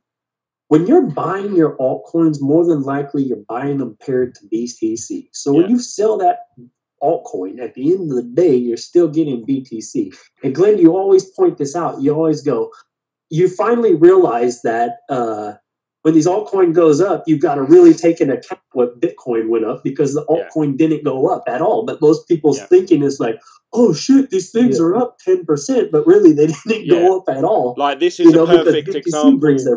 Perfect example. You're Here I've talking clicked about on a week after. I think it's funny though, to see how people get tricked into thinking. Well, you want to put the tab on like coin market cap, put it to Bitcoin rather than the US dollar comparison, and that'll show you the real truth of what coin actually happens. Yeah, this is a perfect example. Like Ethereum, according to CoinMarketCap, if you was just to quickly glance at it, you would say, oh, Ethereum's up 1.5%. But then when you actually look at its Bitcoin value, it's actually down 1.95%. So therefore, that's a swing of around 4%. But obviously, I know you've got obviously Ethereum, but let's just say you go for one of these other altcoins. You're not going to be able to cash that out for British pounds. You're not going to be able to cash it out for US dollar. You have to convert it into Bitcoin first and then cash it out into your fiat money. So it doesn't matter how much, it doesn't matter that Tezos is worth $2, because you're never ever going to exchange Tezos for dollars. Tezo for US dollars. Yeah, you're never going to get that. You have to look at what it's worth against Bitcoin, and then you have to look at what Bitcoin's worth against US dollars. Here's another thing that I'm going to point out too that's happened in 2018 that people don't take into account for, that is hugely massive. Okay, it's in 2017 and 2016. I don't know how many people were getting paid in Bitcoin, working their job Bitcoin, or working a job and getting paid in Bitcoin. There is a lot of Bitcoin in circulation now, and people are being paid with it. People are buying expensive luxury items with it. So there's a shit ton of Bitcoin that's in circulation. So you really don't even need to buy Bitcoin with USD pairing anymore. You can now trade an $800,000 watch for $800,000 worth of Bitcoin. Now, that wasn't about a few years ago. You didn't have a marketplace to where people were buying large luxury items like that with Bitcoin and putting it into circulation. So you got a lot more of this coin that's being circulated now. So that takes an account for dominance and the fact that people don't have to on-ramp with USD. So, I mean, technically, you could still make Bitcoin and not even pair it to USD. So, I mean, if I were to start selling goods and get that BTC, that's going to help generate the price and help with altcoins not being ran up also, because there's so much of the Bitcoin that's in circulation and now it's being used as a currency to where your altcoins still have to be paired to USD or be paired to Bitcoin or Ethereum. Yeah. So now with Bitcoin not having that pairing to USD, that makes it even harder for the altcoins to catch your whole your Bitcoin prices now. You know, Just so as a quick, and I think as time goes on, that's going to occur more and more and more. We're seeing more websites start accepting Bitcoin. yeah. And I that's think the killer though useful. is, and they always use, buying a coffee with Bitcoin. How do I get my wife to go to the shop and buy some milk with Bitcoin? That's when obviously it's at mass market, not obviously buying like an $800,000 watch. No, they're gonna it's accept when you money, see whatever. a Bitcoin price. It's when you see a Bitcoin price on that milk. That's that is true. Yeah, because that's why the whole scalability issue is so important. You know, they released the Lightning Network, so what's next is going to be to dumb down the Lightning Network in order to make it to where everyday people actually are able to use it, and they're going to figure. The only reason why you guys use what I was saying earlier right now, excuse me, is because it's so easy to use your ATM card. You put it in a machine and you push a PIN number, you're done. If you don't think that Bitcoin's going to be like that one day, to where they get rid of the long ass addresses and they got it simplified to a process of just click and you're done, and you're only paying 3 cents for this transaction or nothing for the transaction, it's going to be massively adopted, you know, and they're working on it every single day. You got that, what's her name? Elizabeth Stark, who's running Lightning Labs. Yeah. They're figuring out. You got Jack Dorsey of Square, who's all over it. The guy who owns Twitter, you know what I'm saying? They're figuring this shit out every day. You got Samson Mao running all this and shit. They're going to figure out how to simplify it and dumb it down to make it stupid easy for the dumbest people to figure That's it what out. That's what I was talking about off stream about old people. You know, what I mean? We're not that once we hit that, it's coming. I mean, it's just look how much simpler the process. For me. You know, for me, it's not even hard anymore to use Bitcoin. For me, it's like easier to use. I find it so much easier to use Bitcoin than standing at a terminal and paying for some shit. You know, do you check your address every time? Are you like getting this? Yes, I do. Yes, every time. I check the last 4 and the first 4. Yeah. Well, I guess my pre-save. I almost know my address by heart for my. I can see it. Yeah, I know one of my Exodus wallet. I know. I use that. So I could see it in the list. Yeah. Just let's catch up with the guys in the live chat, because they're all commenting, and I don't want them to feel left out. Raw says, do you think ETC will catch up with Ethereum price once it gets listed on Coinbase? Bearing in mind, Coinbase is the newbie first port of call. I'm going to respond to that. I think that ETC is a better protocol than Ethereum. I think the people who are running Ethereum Classic are there's a better community and a better bunch of devs and programmers than actually Ethereum. I think that what's that little guy's name? Valdemir or whatever the hell his name. Guy Vitalik.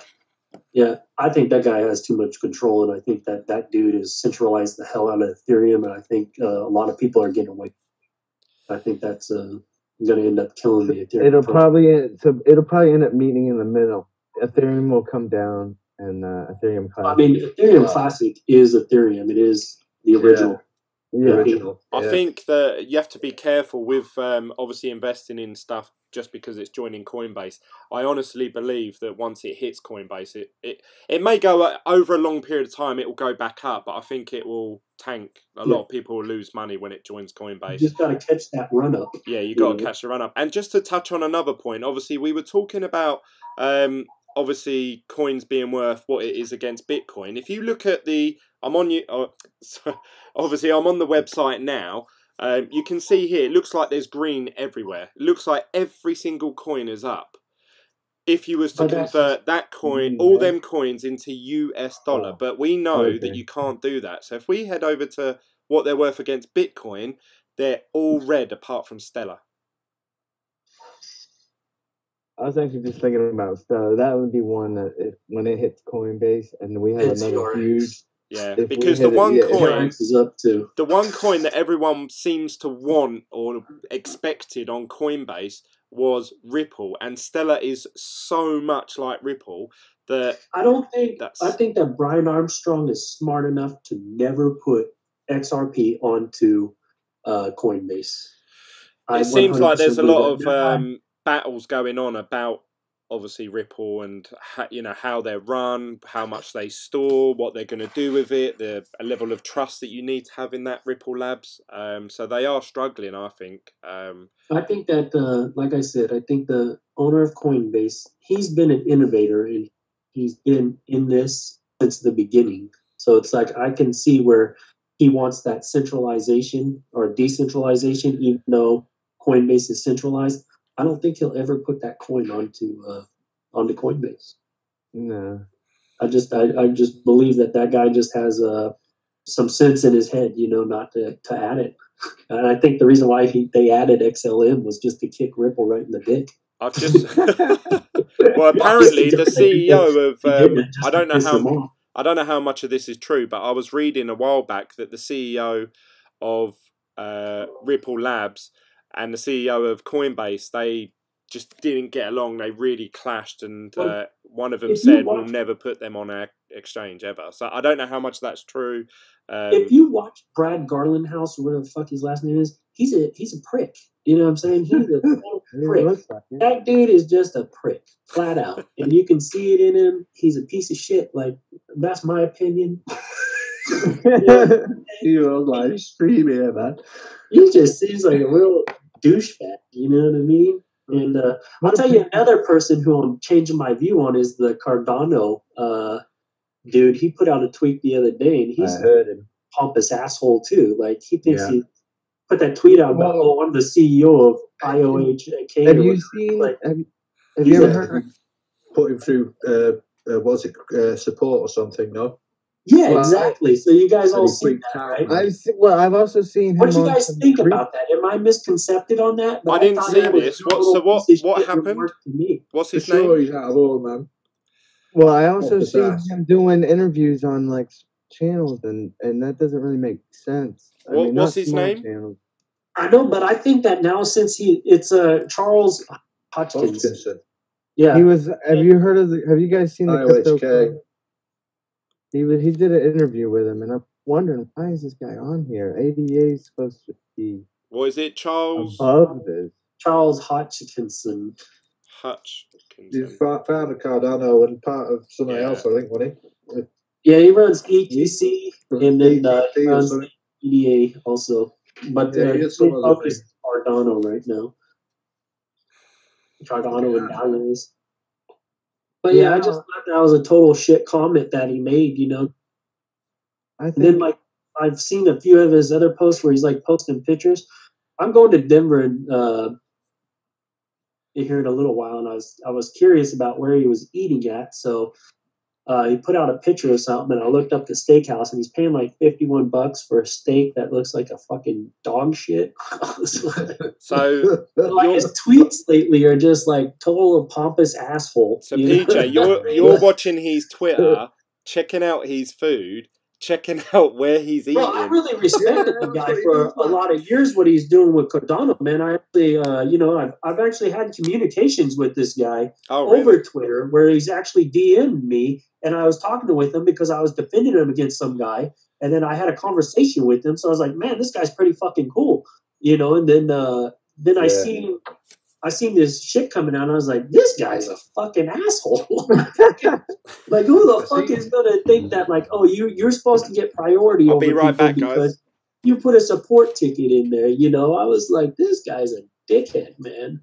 Like, I think the last time I saw anything on Cardano was one of the devs. Okay. This was months and months back, and I've not seen anything since then. Yeah, I'm feeling like an EOS vibe from it. That's what I'm feeling from it. I don't know. Yeah, because it's like it's so underperforming everything. I mean, I don't know. I think I may have had this conversation with someone before, but I did say that. Sorry, it's tackling too much. I'm sorry. Go ahead. Yeah, I don't think there's any room for Cardano. And the same, I mean, Tron, you know, I don't know what that's all about. Neo, right? There's a bit of a paradox with Neo because of gas. Yeah, I understand that. I don't know who, but I was having somebody was having a conversation with me about it, but it was probably me. Yeah. You know, I mean, know. that, I mean, I the suppose same that, thing you know, could actually happen with Bitcoin too, in theory. You get hyperinflation because nobody wants to sell it. well, look, I mean, I look at it from this perspective, and that is that, you know, we know for sure, right, that there's between 4 and 6 million Bitcoin missing. Yeah? All right, guys, I gotta go eat dinner, so I'm gonna log out. So you know, like, it is going to become hyperinflated, isn't it? Say that again. I'm sorry. It is going to become hyperinflated, isn't it? Are you going, Johnny? Yeah. Oh, I think he's already gone. I tried to say bye to him. Whatever. what am I doing now? PJ rather. Yeah, I'm just saying it is getting, you know, to a point now where, you know, as I say, there's about between I think there's probably about 5 million coins traded, isn't there? Out of the 10 million that probably in circulation. Oh, probably that are on exchanges and not being held in wallets and stuff like that. So, you know, like the liquidity in the market, as I say, is, you know, basically, I mean, all the shit coins. I mean, there's hundreds of, there's thousands of them, isn't there? Not just like what you see on their CMC. There's more, and they've all got track value too. You know, so, you know, way over 50% domination is Bitcoin. I would probably say probably 58%. You know, I can't verify this, but you can see through hash No one power told me and to all turn that the hot stuff. tub off, did they? Sorry? I left that hot tub on, didn't I? Oh, Christ. So it's just it's been overflowing for the last probably 45 minutes. Don't drop the bloody miner in it, whatever you do. Right, so let's catch up with what people are saying. Sorry if I just cut out a decent conversation. Well, we lost PJ. So yeah, he's got his children. Raw said Glenn needs a Red Bull sponsorship deal if he's going to do that 24-hour live stream marathon. Yes, I will. I'll need a lot of caffeine for that. BBL says that would be awesome. Drown in the hot tub, Glenn machine. You don't want me to drown, do you, BBL? Jeez. Yeah, he's going back to January 2015. Me and my friends, actually, we were sitting in the hot tub the other day, and it's the first time I had friends in there. And they don't know nothing about Bitcoin or cryptocurrency. I don't even talk to them about it because they just laugh me off. And they were saying, oh, yeah, if this was a hot tub time machine, where would you, like, what period would you go back to? And one of them said, like, oh, yeah, I'd go back and see the dinosaurs. One of them said, oh, yeah, I'd go back and see Jesus Christ and stuff like that. And I just, in my mind, I was like, I'd go back to when Bitcoin was like $1. Yeah, you know, because you've only got to go back a couple of years and that's it. Boom, millionaire. Bow. Yeah. So let me go back and check coin market cap when it was like 1 cent. Yeah, it's insane. Insane. But then I suppose we could be sitting here in, you know, 20 years time, 10 years time, whatever, saying, God, can you remember when Bitcoin was only $6,000 US? Oh my God, you know. You never know. We just don't know what's around the corner, do we? Or it could obviously go to $10 again. We never know. Yeah. I like to think that in my mind, if it does become a currency of the world, that at some point it will be worth something silly, you know. Probably like $1 million a coin, and at that point, it's like one Satoshi is $1. And yeah. Sometimes I just dream about that. Like, what if I, you know, I'm looking at a balance and it's like 0.002 Bitcoin. I'm like, I wonder if I'm looking at $20,000. Yeah, that's exactly what I think. I always look at it and I think, oh, do I really want to spend that? Because that's like 28,000 Satoshis. That could happen. That could happen because it encapsulates the whole thing, doesn't it? If you look at, like, say, the price of houses, I was talking to someone the other day. I said, well, how much does it cost you to actually build a house from scratch? Forgetting the land, just actually to the materials and the labour cost to build a house. And they said, oh, about £80,000. And I said, So, like, why are these houses selling for 450,000? I don't know if you're from the UK. Houses in my area about 450 for like a 3 or 4 bedroom house, all the way up to sort of 1.2 million. Now, this obviously is just literally based on location, and there isn't enough houses to meet the demand of people that want to move into them. So, if you've got that the same thing with Bitcoin, what's to say that that's not going to happen? You know, like just it becomes a silly price, because there's not enough of it to go around. Well, then it goes around to an analogy that PJ came off with earlier, and it was very slight. He just said, "Oh, you know that people at one time, you know, you got the 3 GPUs, and you could pay off your fucking house, man. You know, done." Yeah.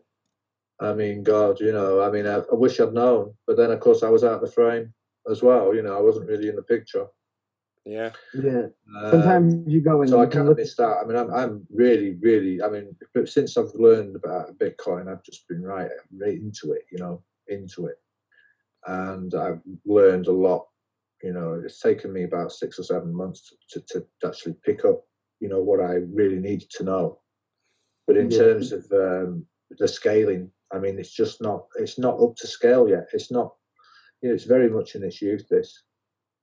It's not. I mean, Litecoin's a good coin, you know. I mean, I think probably is going to probably take a bit more hammer because Bitmain hold quite a lot of it. But I think that, you know, it will complement Bitcoin, and I think it's probably underrated. But if it starts getting any cheaper, like it goes today, $40, then it's worth picking up. What did it drop to $40? Litecoin, $50. Yeah, I think even Ethereum could go down to 300. Yeah, we almost saw that. I think we almost saw that when obviously Bitcoin was going right down. I think it was in the $300 mark, wasn't it? What's Litecoin at? Litecoin's at $85 at the moment. Are you talking about British pounds? No, I'm just saying it could go down. I'm talking down to dollars. Oh, right. $50. It could easily. Well, it could do, because you got to think a year or two ago it would have only been worth, you know, it's not. Everyone seems to think, oh yeah, it's impossible, but it's not, because if you look back, you know, it was worth $3 January 2017. So a year and a half ago, it was worth $4. So it's definitely possible. It is possible because they're holding quite a lot of it. Yeah. So they could just sell it off. He's saying like they could start selling that off, and that. I mean, look, there was talk recently, wasn't there, that they were going to do something with a bank, and this is another footholding, isn't there? Yeah, they've Charlie Lee bought 9% of a German bank, and so did Token Pay. They bought 9%, and they're thinking about buying another 9% and keep doing that until they own it outright. Then they would they'd be able to. You can see where some of the liquidity, some of the value's gone out of the coin, and can't you? You know, if that's the case. But I mean, all the same, it's still a good foundation for them to start. And as I say, you always hear them talking about Bitcoin. Yeah. Any of their meets or anything like that. Well, to give you, I mean, just what we were touching on earlier about obviously the altcoins versus Bitcoin. If we go to CoinMarketCap, like I say, if you look at it, most of them look green. Literally, in the top 100, there's about 7 or 8 there that are in the red slightly. If you change it to what they're worth Bitcoin, which is what you're going to have to trade them to actually get that US dollar eventually, Bitcoin, there's only about like 20 that are in the green against Bitcoin. The rest are all down. It just goes to show you. I wonder how much. So I wonder if the actual dollar amount of the market cap is increasing, so that it's actually giving a false indicator on the overall market cap. I don't know. It might not be. Yeah, I know Crypto Daily mentioned this once before, and I didn't quite understand what he was saying, but he's brought it up a few times now. The market cap that it says up here, where it says 300 billion, that's not actually a true reflection. That is what all the altcoins are worth in US dollar, but as we just discussed, they're not worth anything US dollar, because you have to trade them against Bitcoin to then cash out in pounds. So this is just a made up figure that is obviously just a mathematical. It's added up all the US dollars worth of these coins, It's just but a snapshot right now, and yeah, and it's just an doing indication. Yeah. anything. So Yeah, if doing anything changes it. So buying or selling on at any level changes it technically. You know what I'm saying? How often does it update? it's updating all the time. Like if I refresh the think it's every page, couple. it'll be if you slightly refresh it, different. yeah. You know, you can see it But straight it away. is on a time thing because it won't refresh you can refresh it and refresh it again and nothing will change. So there is a time, like it's like every 30 seconds. Okay. But that also is what I mean. I mean by that too is that once people, let's say like you're not going to get that much money for all the crypto that exists right. That's just at the price. That's if you sell every single Bitcoin at that price right now. Yeah. But you're not going to sell every Bitcoin at that price. If you started selling, it would go down. It go down, yeah. So if it's a not coin's even worth $1 billion really- and you start selling $500 million worth of it, then yeah, it's going to massively tank. So that other $500 million that you're trying to get rid of, you're going to sell it at a lot lower price to get the orders through. So yeah, you're right. So like so think about it as a whale. You're coming in, you make a little move in the market. You're like competing with other whales. You're like, okay, I'm jumping in. Oh, another whale. So you see this big increase. You see a little bit of sideways, and you see another increase. And that first whale's like, oh wow, I got another whale on top of me. Maybe I can just buy out right now and take him out. You know what I'm saying? I mean that might be. You there? Yeah, I'm still here. Oh, that might not be exactly what's happening. Maybe a whale from a long time ago, from a year, like just sold out. But that's where I think what you're seeing when you see those big dips and those big the big increases. You know what I'm saying? Yeah, definitely. Yeah, I agree with you. I mean that's what I just imagine. Some whales like, all right, because I mean these guys got to be very experienced when you're looking at a balance of like $3 million and you're gonna hit the buy button, you know what I mean? Yeah. But like, so they're calculating all this stuff, and the market's so small right now they can do all this. It's not as big as it looks. You know what I mean? Yeah, no, that's true. Yeah, it's when I think once the big money comes into it, once obviously these ETFs and they can trade it like legitimately with regulation, we'll start seeing, I think, quite a big boom because they'll look back over the last obviously year 2 years, 3 years worth of data, and they're going to say, right, okay, Bitcoin has steadily done this over so many years. It's continuously, it finishes at the end of the year higher than where it began with, and obviously just recently we've seen obviously sort of a bottom of about $5,800, $6,000, I would say, really, because it sort of bounced off 6,000 quite a lot. Before obviously it started shooting back up again. So I think now people are saying, okay, 6,000's the bottom. But next year, the bottom might be 25k, because it could be hitting 85k and then drop down to 25, and people say, right, that's the new bottom. And I think it'll continuously go like that, because once they know what the bottom is, people know not to buy it at that point, and they know to obviously not sell it at that point as well. So yeah, it'll be interesting to see what happens to Bitcoin over the next coming years. It really is. It's quite exciting. Yeah, I think it'll also, once a lot of this it becomes bigger and bigger, you're gonna see like smaller percentage increases. You won't see these. Yeah, like, that's true. Yeah, it can't continuously rise. Yeah. Yeah, you see some of the stock markets, and they're freaking out over like a percentage, or not even a percentage, like a half a percentage. Yeah. And Bitcoin's doing 5 and 3 and in a week, or sometimes in a day. A lot of times in a day. So, and they probably don't like that. That's probably scary. You know what I mean? Yeah, I can't imagine what a account looks like when it's bouncing around right now. I love the someone done a graph of what you know, how Bitcoin has performed, and it showed you the beginning of gold, and obviously it performed almost identically. I don't know if it was edited in some way, and then all of a sudden gold just had this massive run up from that point onwards, and obviously everyone in the crypto space is expecting that to happen with Bitcoin. But yeah, obviously at some point gold has, I suppose, leveled out. Let's have a little look at what gold has done. See, if you look at gold over 30 years, to me that looks exactly like the Bitcoin run up we had last year. Bitcoin in a few months. Yeah, I mean, we're looking here, and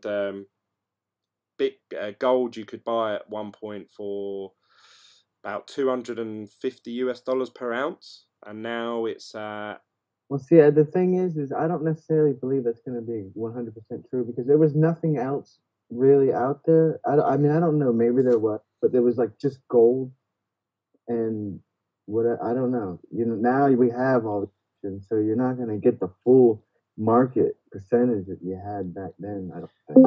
You know what I mean? I believe back then, obviously, with gold, you also had like silver and zinc, or what other, you know, what other, and then literally they determined gold was the most valuable because it was shiny. You know, that's mental when you think of it like that, but it looks really nice on jewelry. And well, I think, to be honest, who posted that video the other day? It was like a caveman sitting there, and they put a piece of gold down, and then caveman's like, "What the fuck is this?" You know, and he throws it away, and he's like, "I want that." He goes, "I want that goddamn chicken." You know, he's like, "I don't want that gold. I want the chicken." And then at the end of it, you know, they show like a couple hundred years later, and it's like gold's the most valuable thing, and people are going, "I don't want that fucking chicken for payment. I want that shiny thing." You know, I thought that shit was just completely funny, because it kind of sums up the way things go, you know, over a course of time.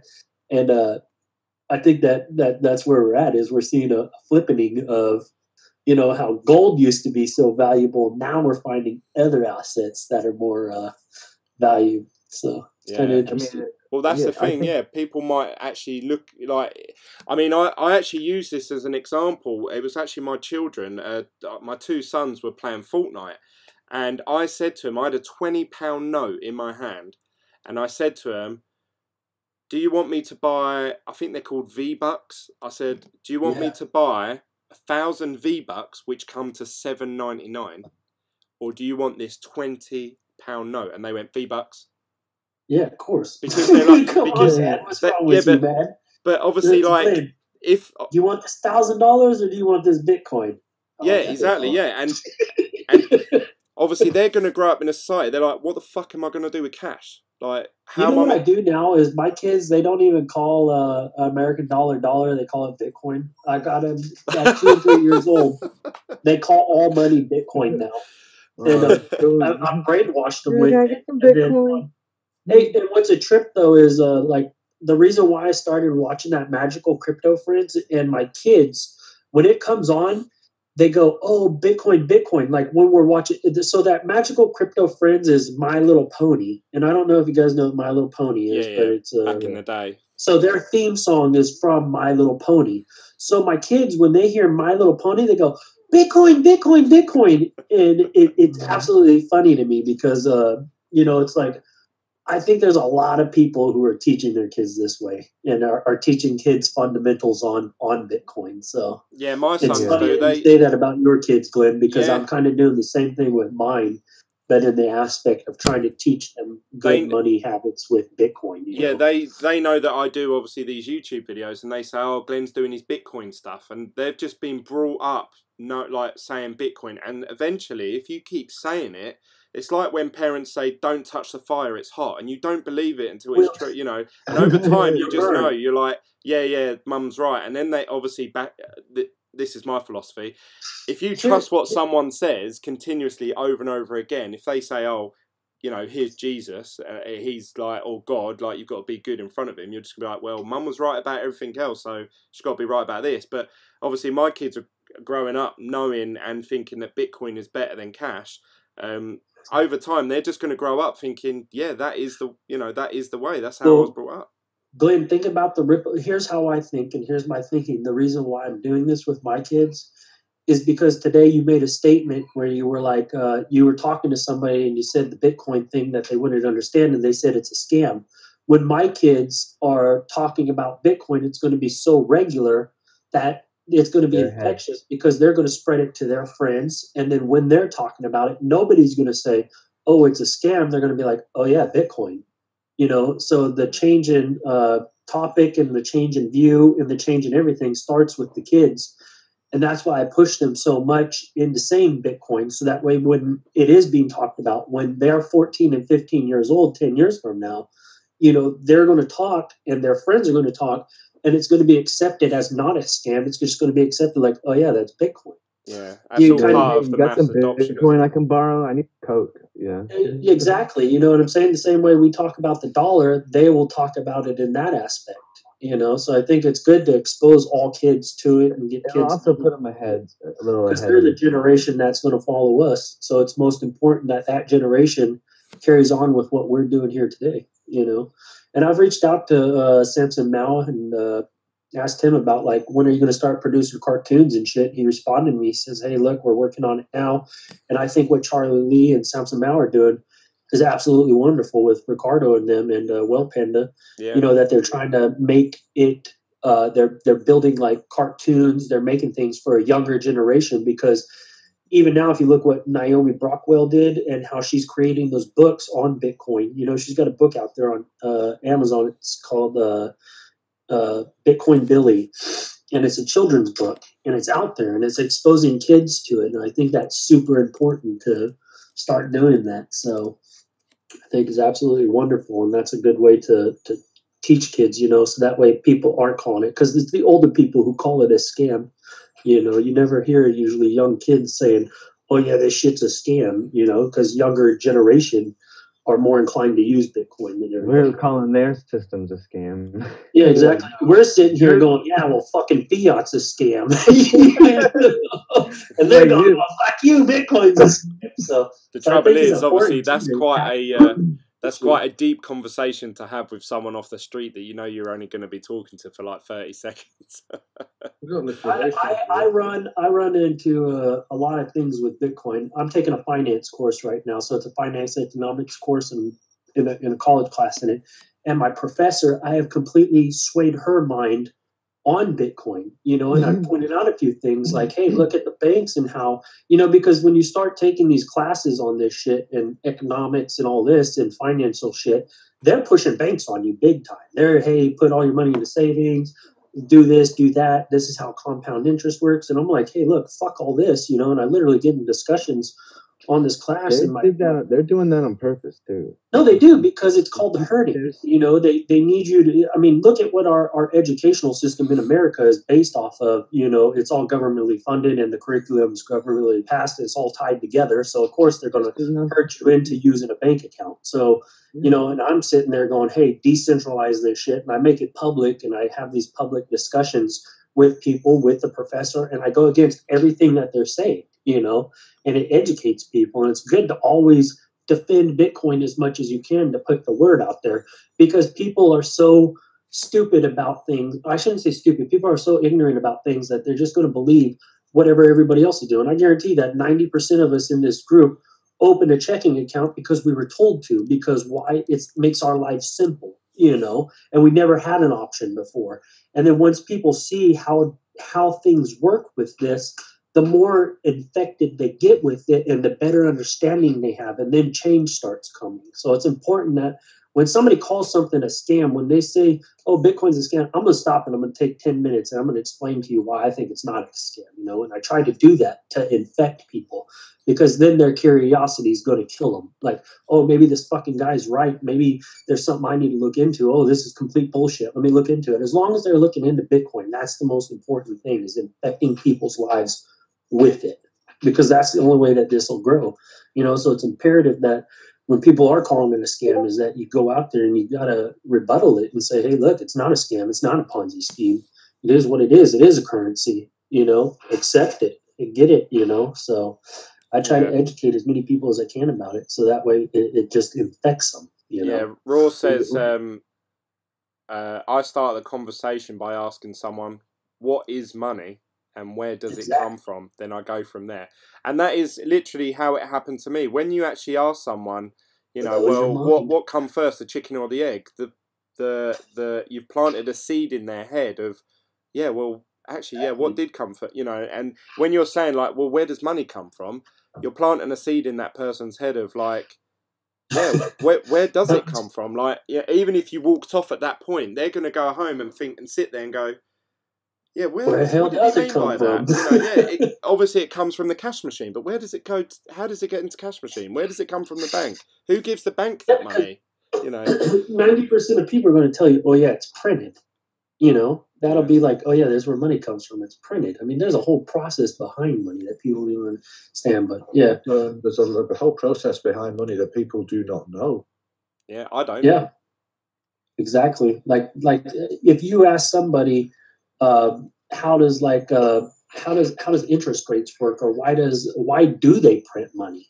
You know, like what's the point of printing money in a recession? You know, why would they raise or lower interest rates during a recession? Yeah, because if you think if Bitcoin, why we produce the money in order to offset the deficit, you know, and most people can't answer that question. If you was to have the Bitcoin equivalent, they would have made 21 million pounds or dollars to begin with, and that would be it. Everyone would be fighting over these precious bits of paper because there's only 21 million of them.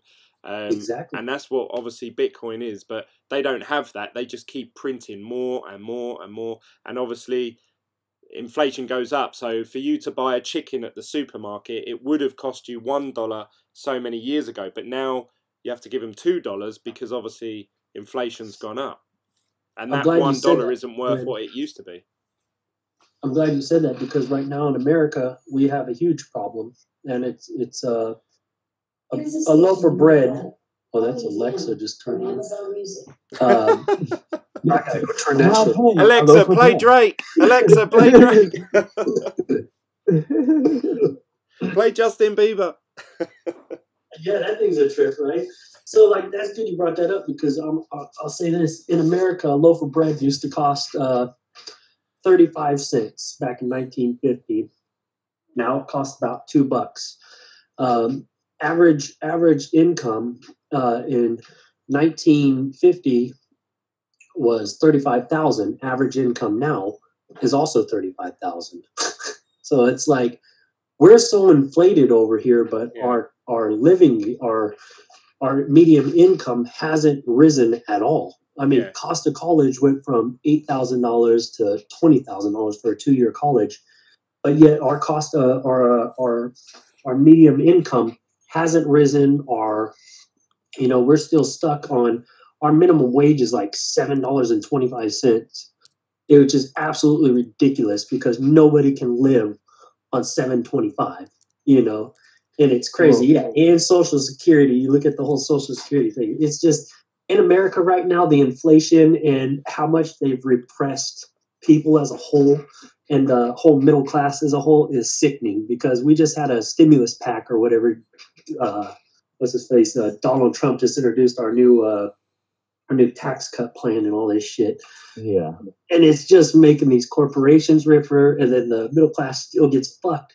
Yeah. And it's like common day people aren't seeing this and aren't realizing. I had this like argument with somebody about like the whole middle class wage and how much inflation has taken effect. You know, it's like milk now is $2 or $3 a gallon, and it's not sustainable, is it? Because where does it end? You know, like where does it end? Like your bread being like $10, but you only earn like $5 an hour, or you know what I mean? It becomes unsustainable.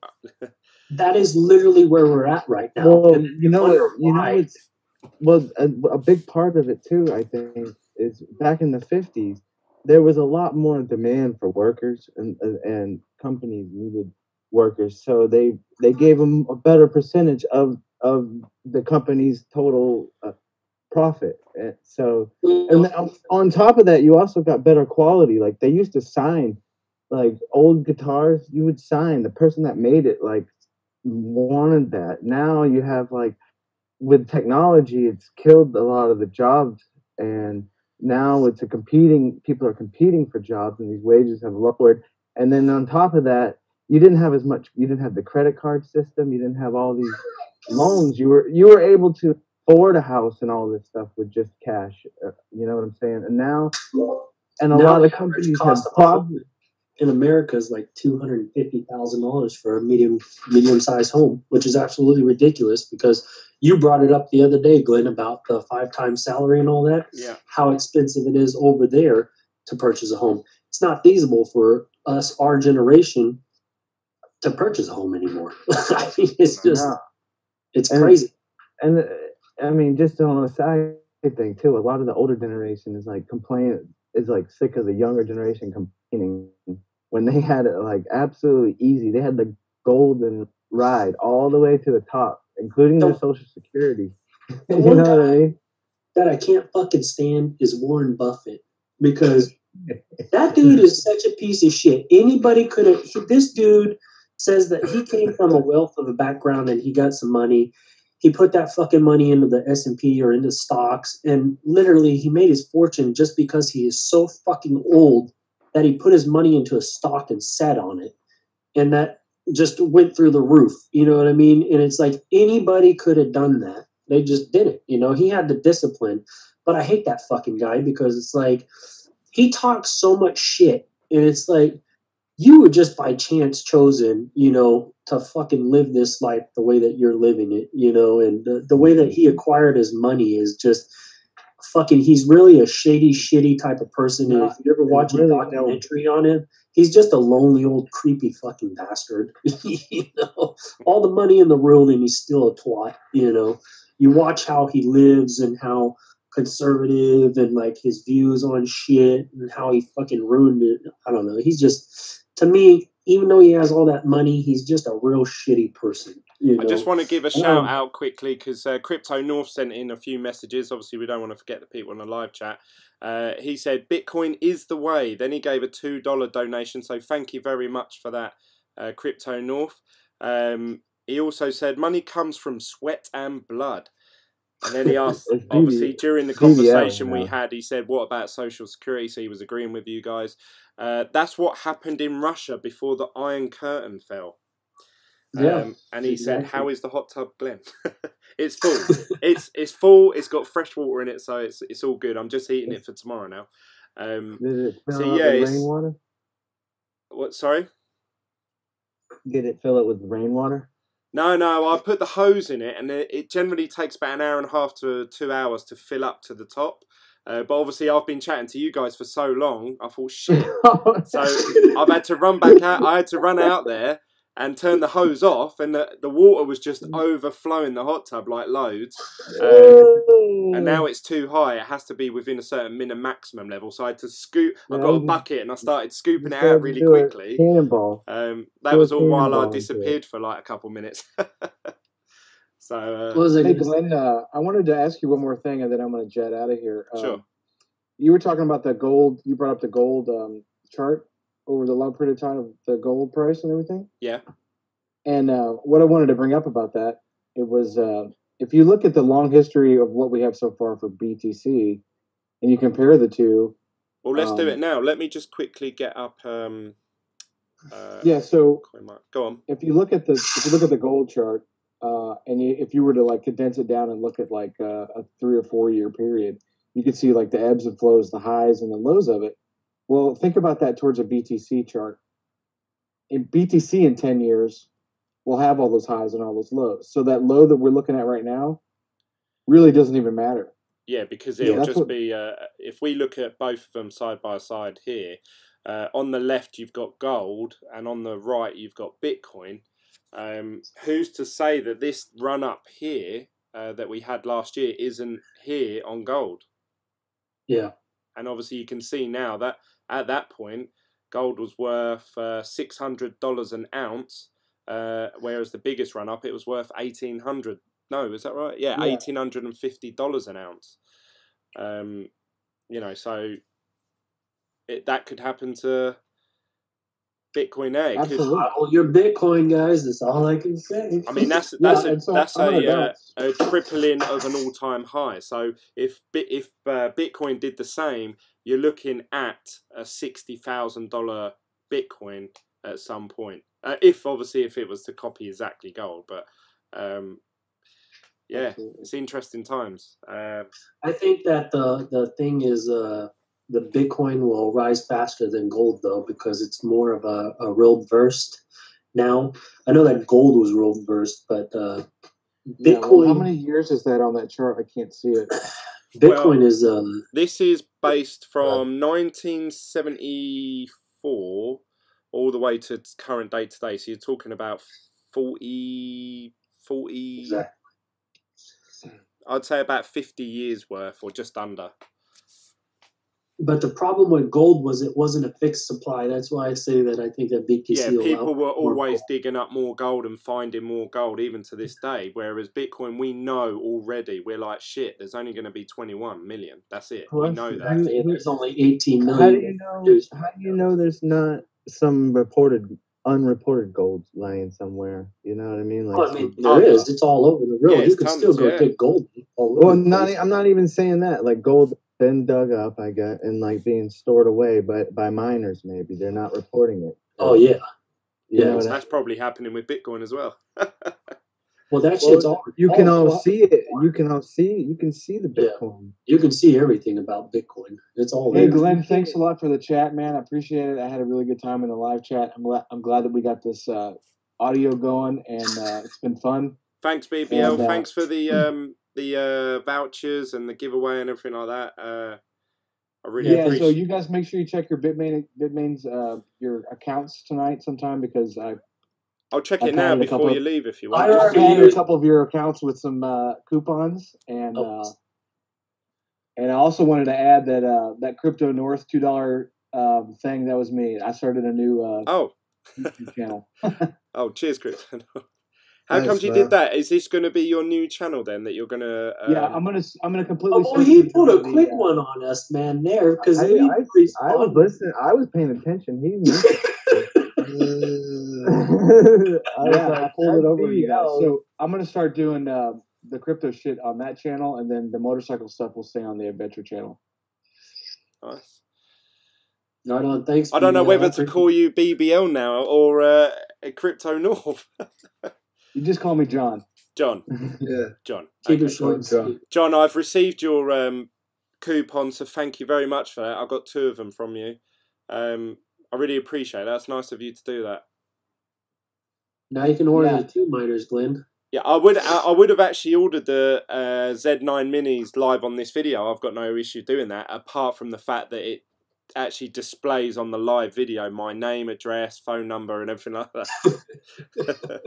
Yeah. So I'll wait until I'm off the live stream to order those. I've actually, I think after what we've talked about tonight, I will be buying the Z9s as a Z9 Minis. So I'm going to use all 3 of those, and I'll probably buy 2 or 3 of them probably tomorrow. And then Now, Glenn, that was not financial advice. You got Not to do financial your own advice. research, okay? It was saying no. It was saying that even I wasn't trying to sway your mind by any means. I was just trying to get it's a combination of obviously what when I first discussed this with my friend Dan, he said, "Oh well, what's the difference between buying the Z9 Minis?" It was one of the first things we thought about, and I said, "Well, Z9 Mini is more powerful, and it's just 1 unit, and it's probably going to be easier to set up as opposed to setting up like maintaining 4 machines and that." And that was literally it. I just thought plug in and play. It'd be the easiest option, but financially, it seems to be a better option to actually buy the Z9 Minis. But we were actually gonna. He said, "Oh, as soon as we got the money, we'll buy some Z9 Minis as well." So it was saying on the cards anyway. So I think I'm actually going to wrap it up myself there. I've just realised it's 1 in the morning.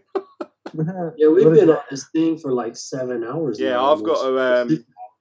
it's one of my son's birthdays tomorrow. We've got a football tournament thing for him, so I'm probably going to have to be up at 7 in the morning. So I'm going to be really tired. Thank you for everyone joining in. Thank you for everyone in the live chat. cheers to you guys, especially obviously in the Discord group, and for PJ for setting this all up for us. Is there anything you guys want to say before I go? I don't just want to cut you off. Yeah, thanks, BBL, for the coupons. I appreciate that, man. Yeah, guys, anytime. Appreciate it. I had a good time. No, this is good. This is good. I like this format. So, yeah, I'm glad. Would you guys want to do this again, like on a set time, or should we just do it on the fly, like we have today, when everyone's available? Or do you guys want to? We'll probably just do it on the fly. Probably, Yeah. I would think. Right, well, maybe eventually a schedule will get into place, I think. Okay, cool. I mean, I don't know how the rest of your audience. You might want to take a Q&A, or not a Q&A, but a questionnaire, and see in the Telegram if people enjoyed actually what we did here today. You know, because maybe some people just are like, "Hey, this is stupid," you know, because you did just create like a 5-hour video or a 3-hour video about, you know, some craziness. But I think the format of it turned out really well, and I think people enjoyed it. So, you know, maybe having all of us in here, it seemed like people liked it. So I don't know. Maybe we'll set up a sort of a private Telegram group chat where we can sort of, just between us and obviously the Discord group, like people in the group that want to chat on these live streams, so that we can actually discuss what time we're going live, what topics we want to talk about, and have it as a more structured, a slightly more structured show. Not Raw says do it with a time limit, and he said once a fortnight would be awesome. Yeah. I don't know about you guys, but I was thinking probably Sunday I'll be good to go again. But obviously, Glenn, how did you like this whole setup? Like, how did you feel with it? Yeah, it's really good for me because you keep, you know, like sometimes when I'm doing videos, especially if I'm really tired, like I am now, I feel really tired. Normally I start dozing off, or I start talking, and sometimes I sort of think, what was I just talking about for the last 20 minutes? You know, and I watch back the video and I think, God, I'm like chatting shit, you know. Whereas obviously doing this, you guys are keeping me stimulated. Obviously, you're asking me questions. Picking up some of the slack.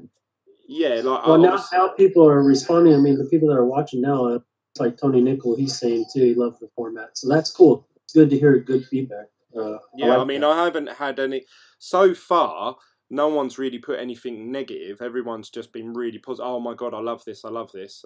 So yeah, it seems like it's worked really well. Which I've always said that this channel wasn't just about me. It wasn't just like, it's not just, I know the name of the channel is BitGlen, but I wanted it to be more, and that's why I tried to start calling it like, oh, this is Team BitGlen chat, and you know, I wanted it to make it, and that's why I always read out everyone's comments, so everyone felt like they had a voice. But with this, obviously, you literally have your own voice, so that's awesome.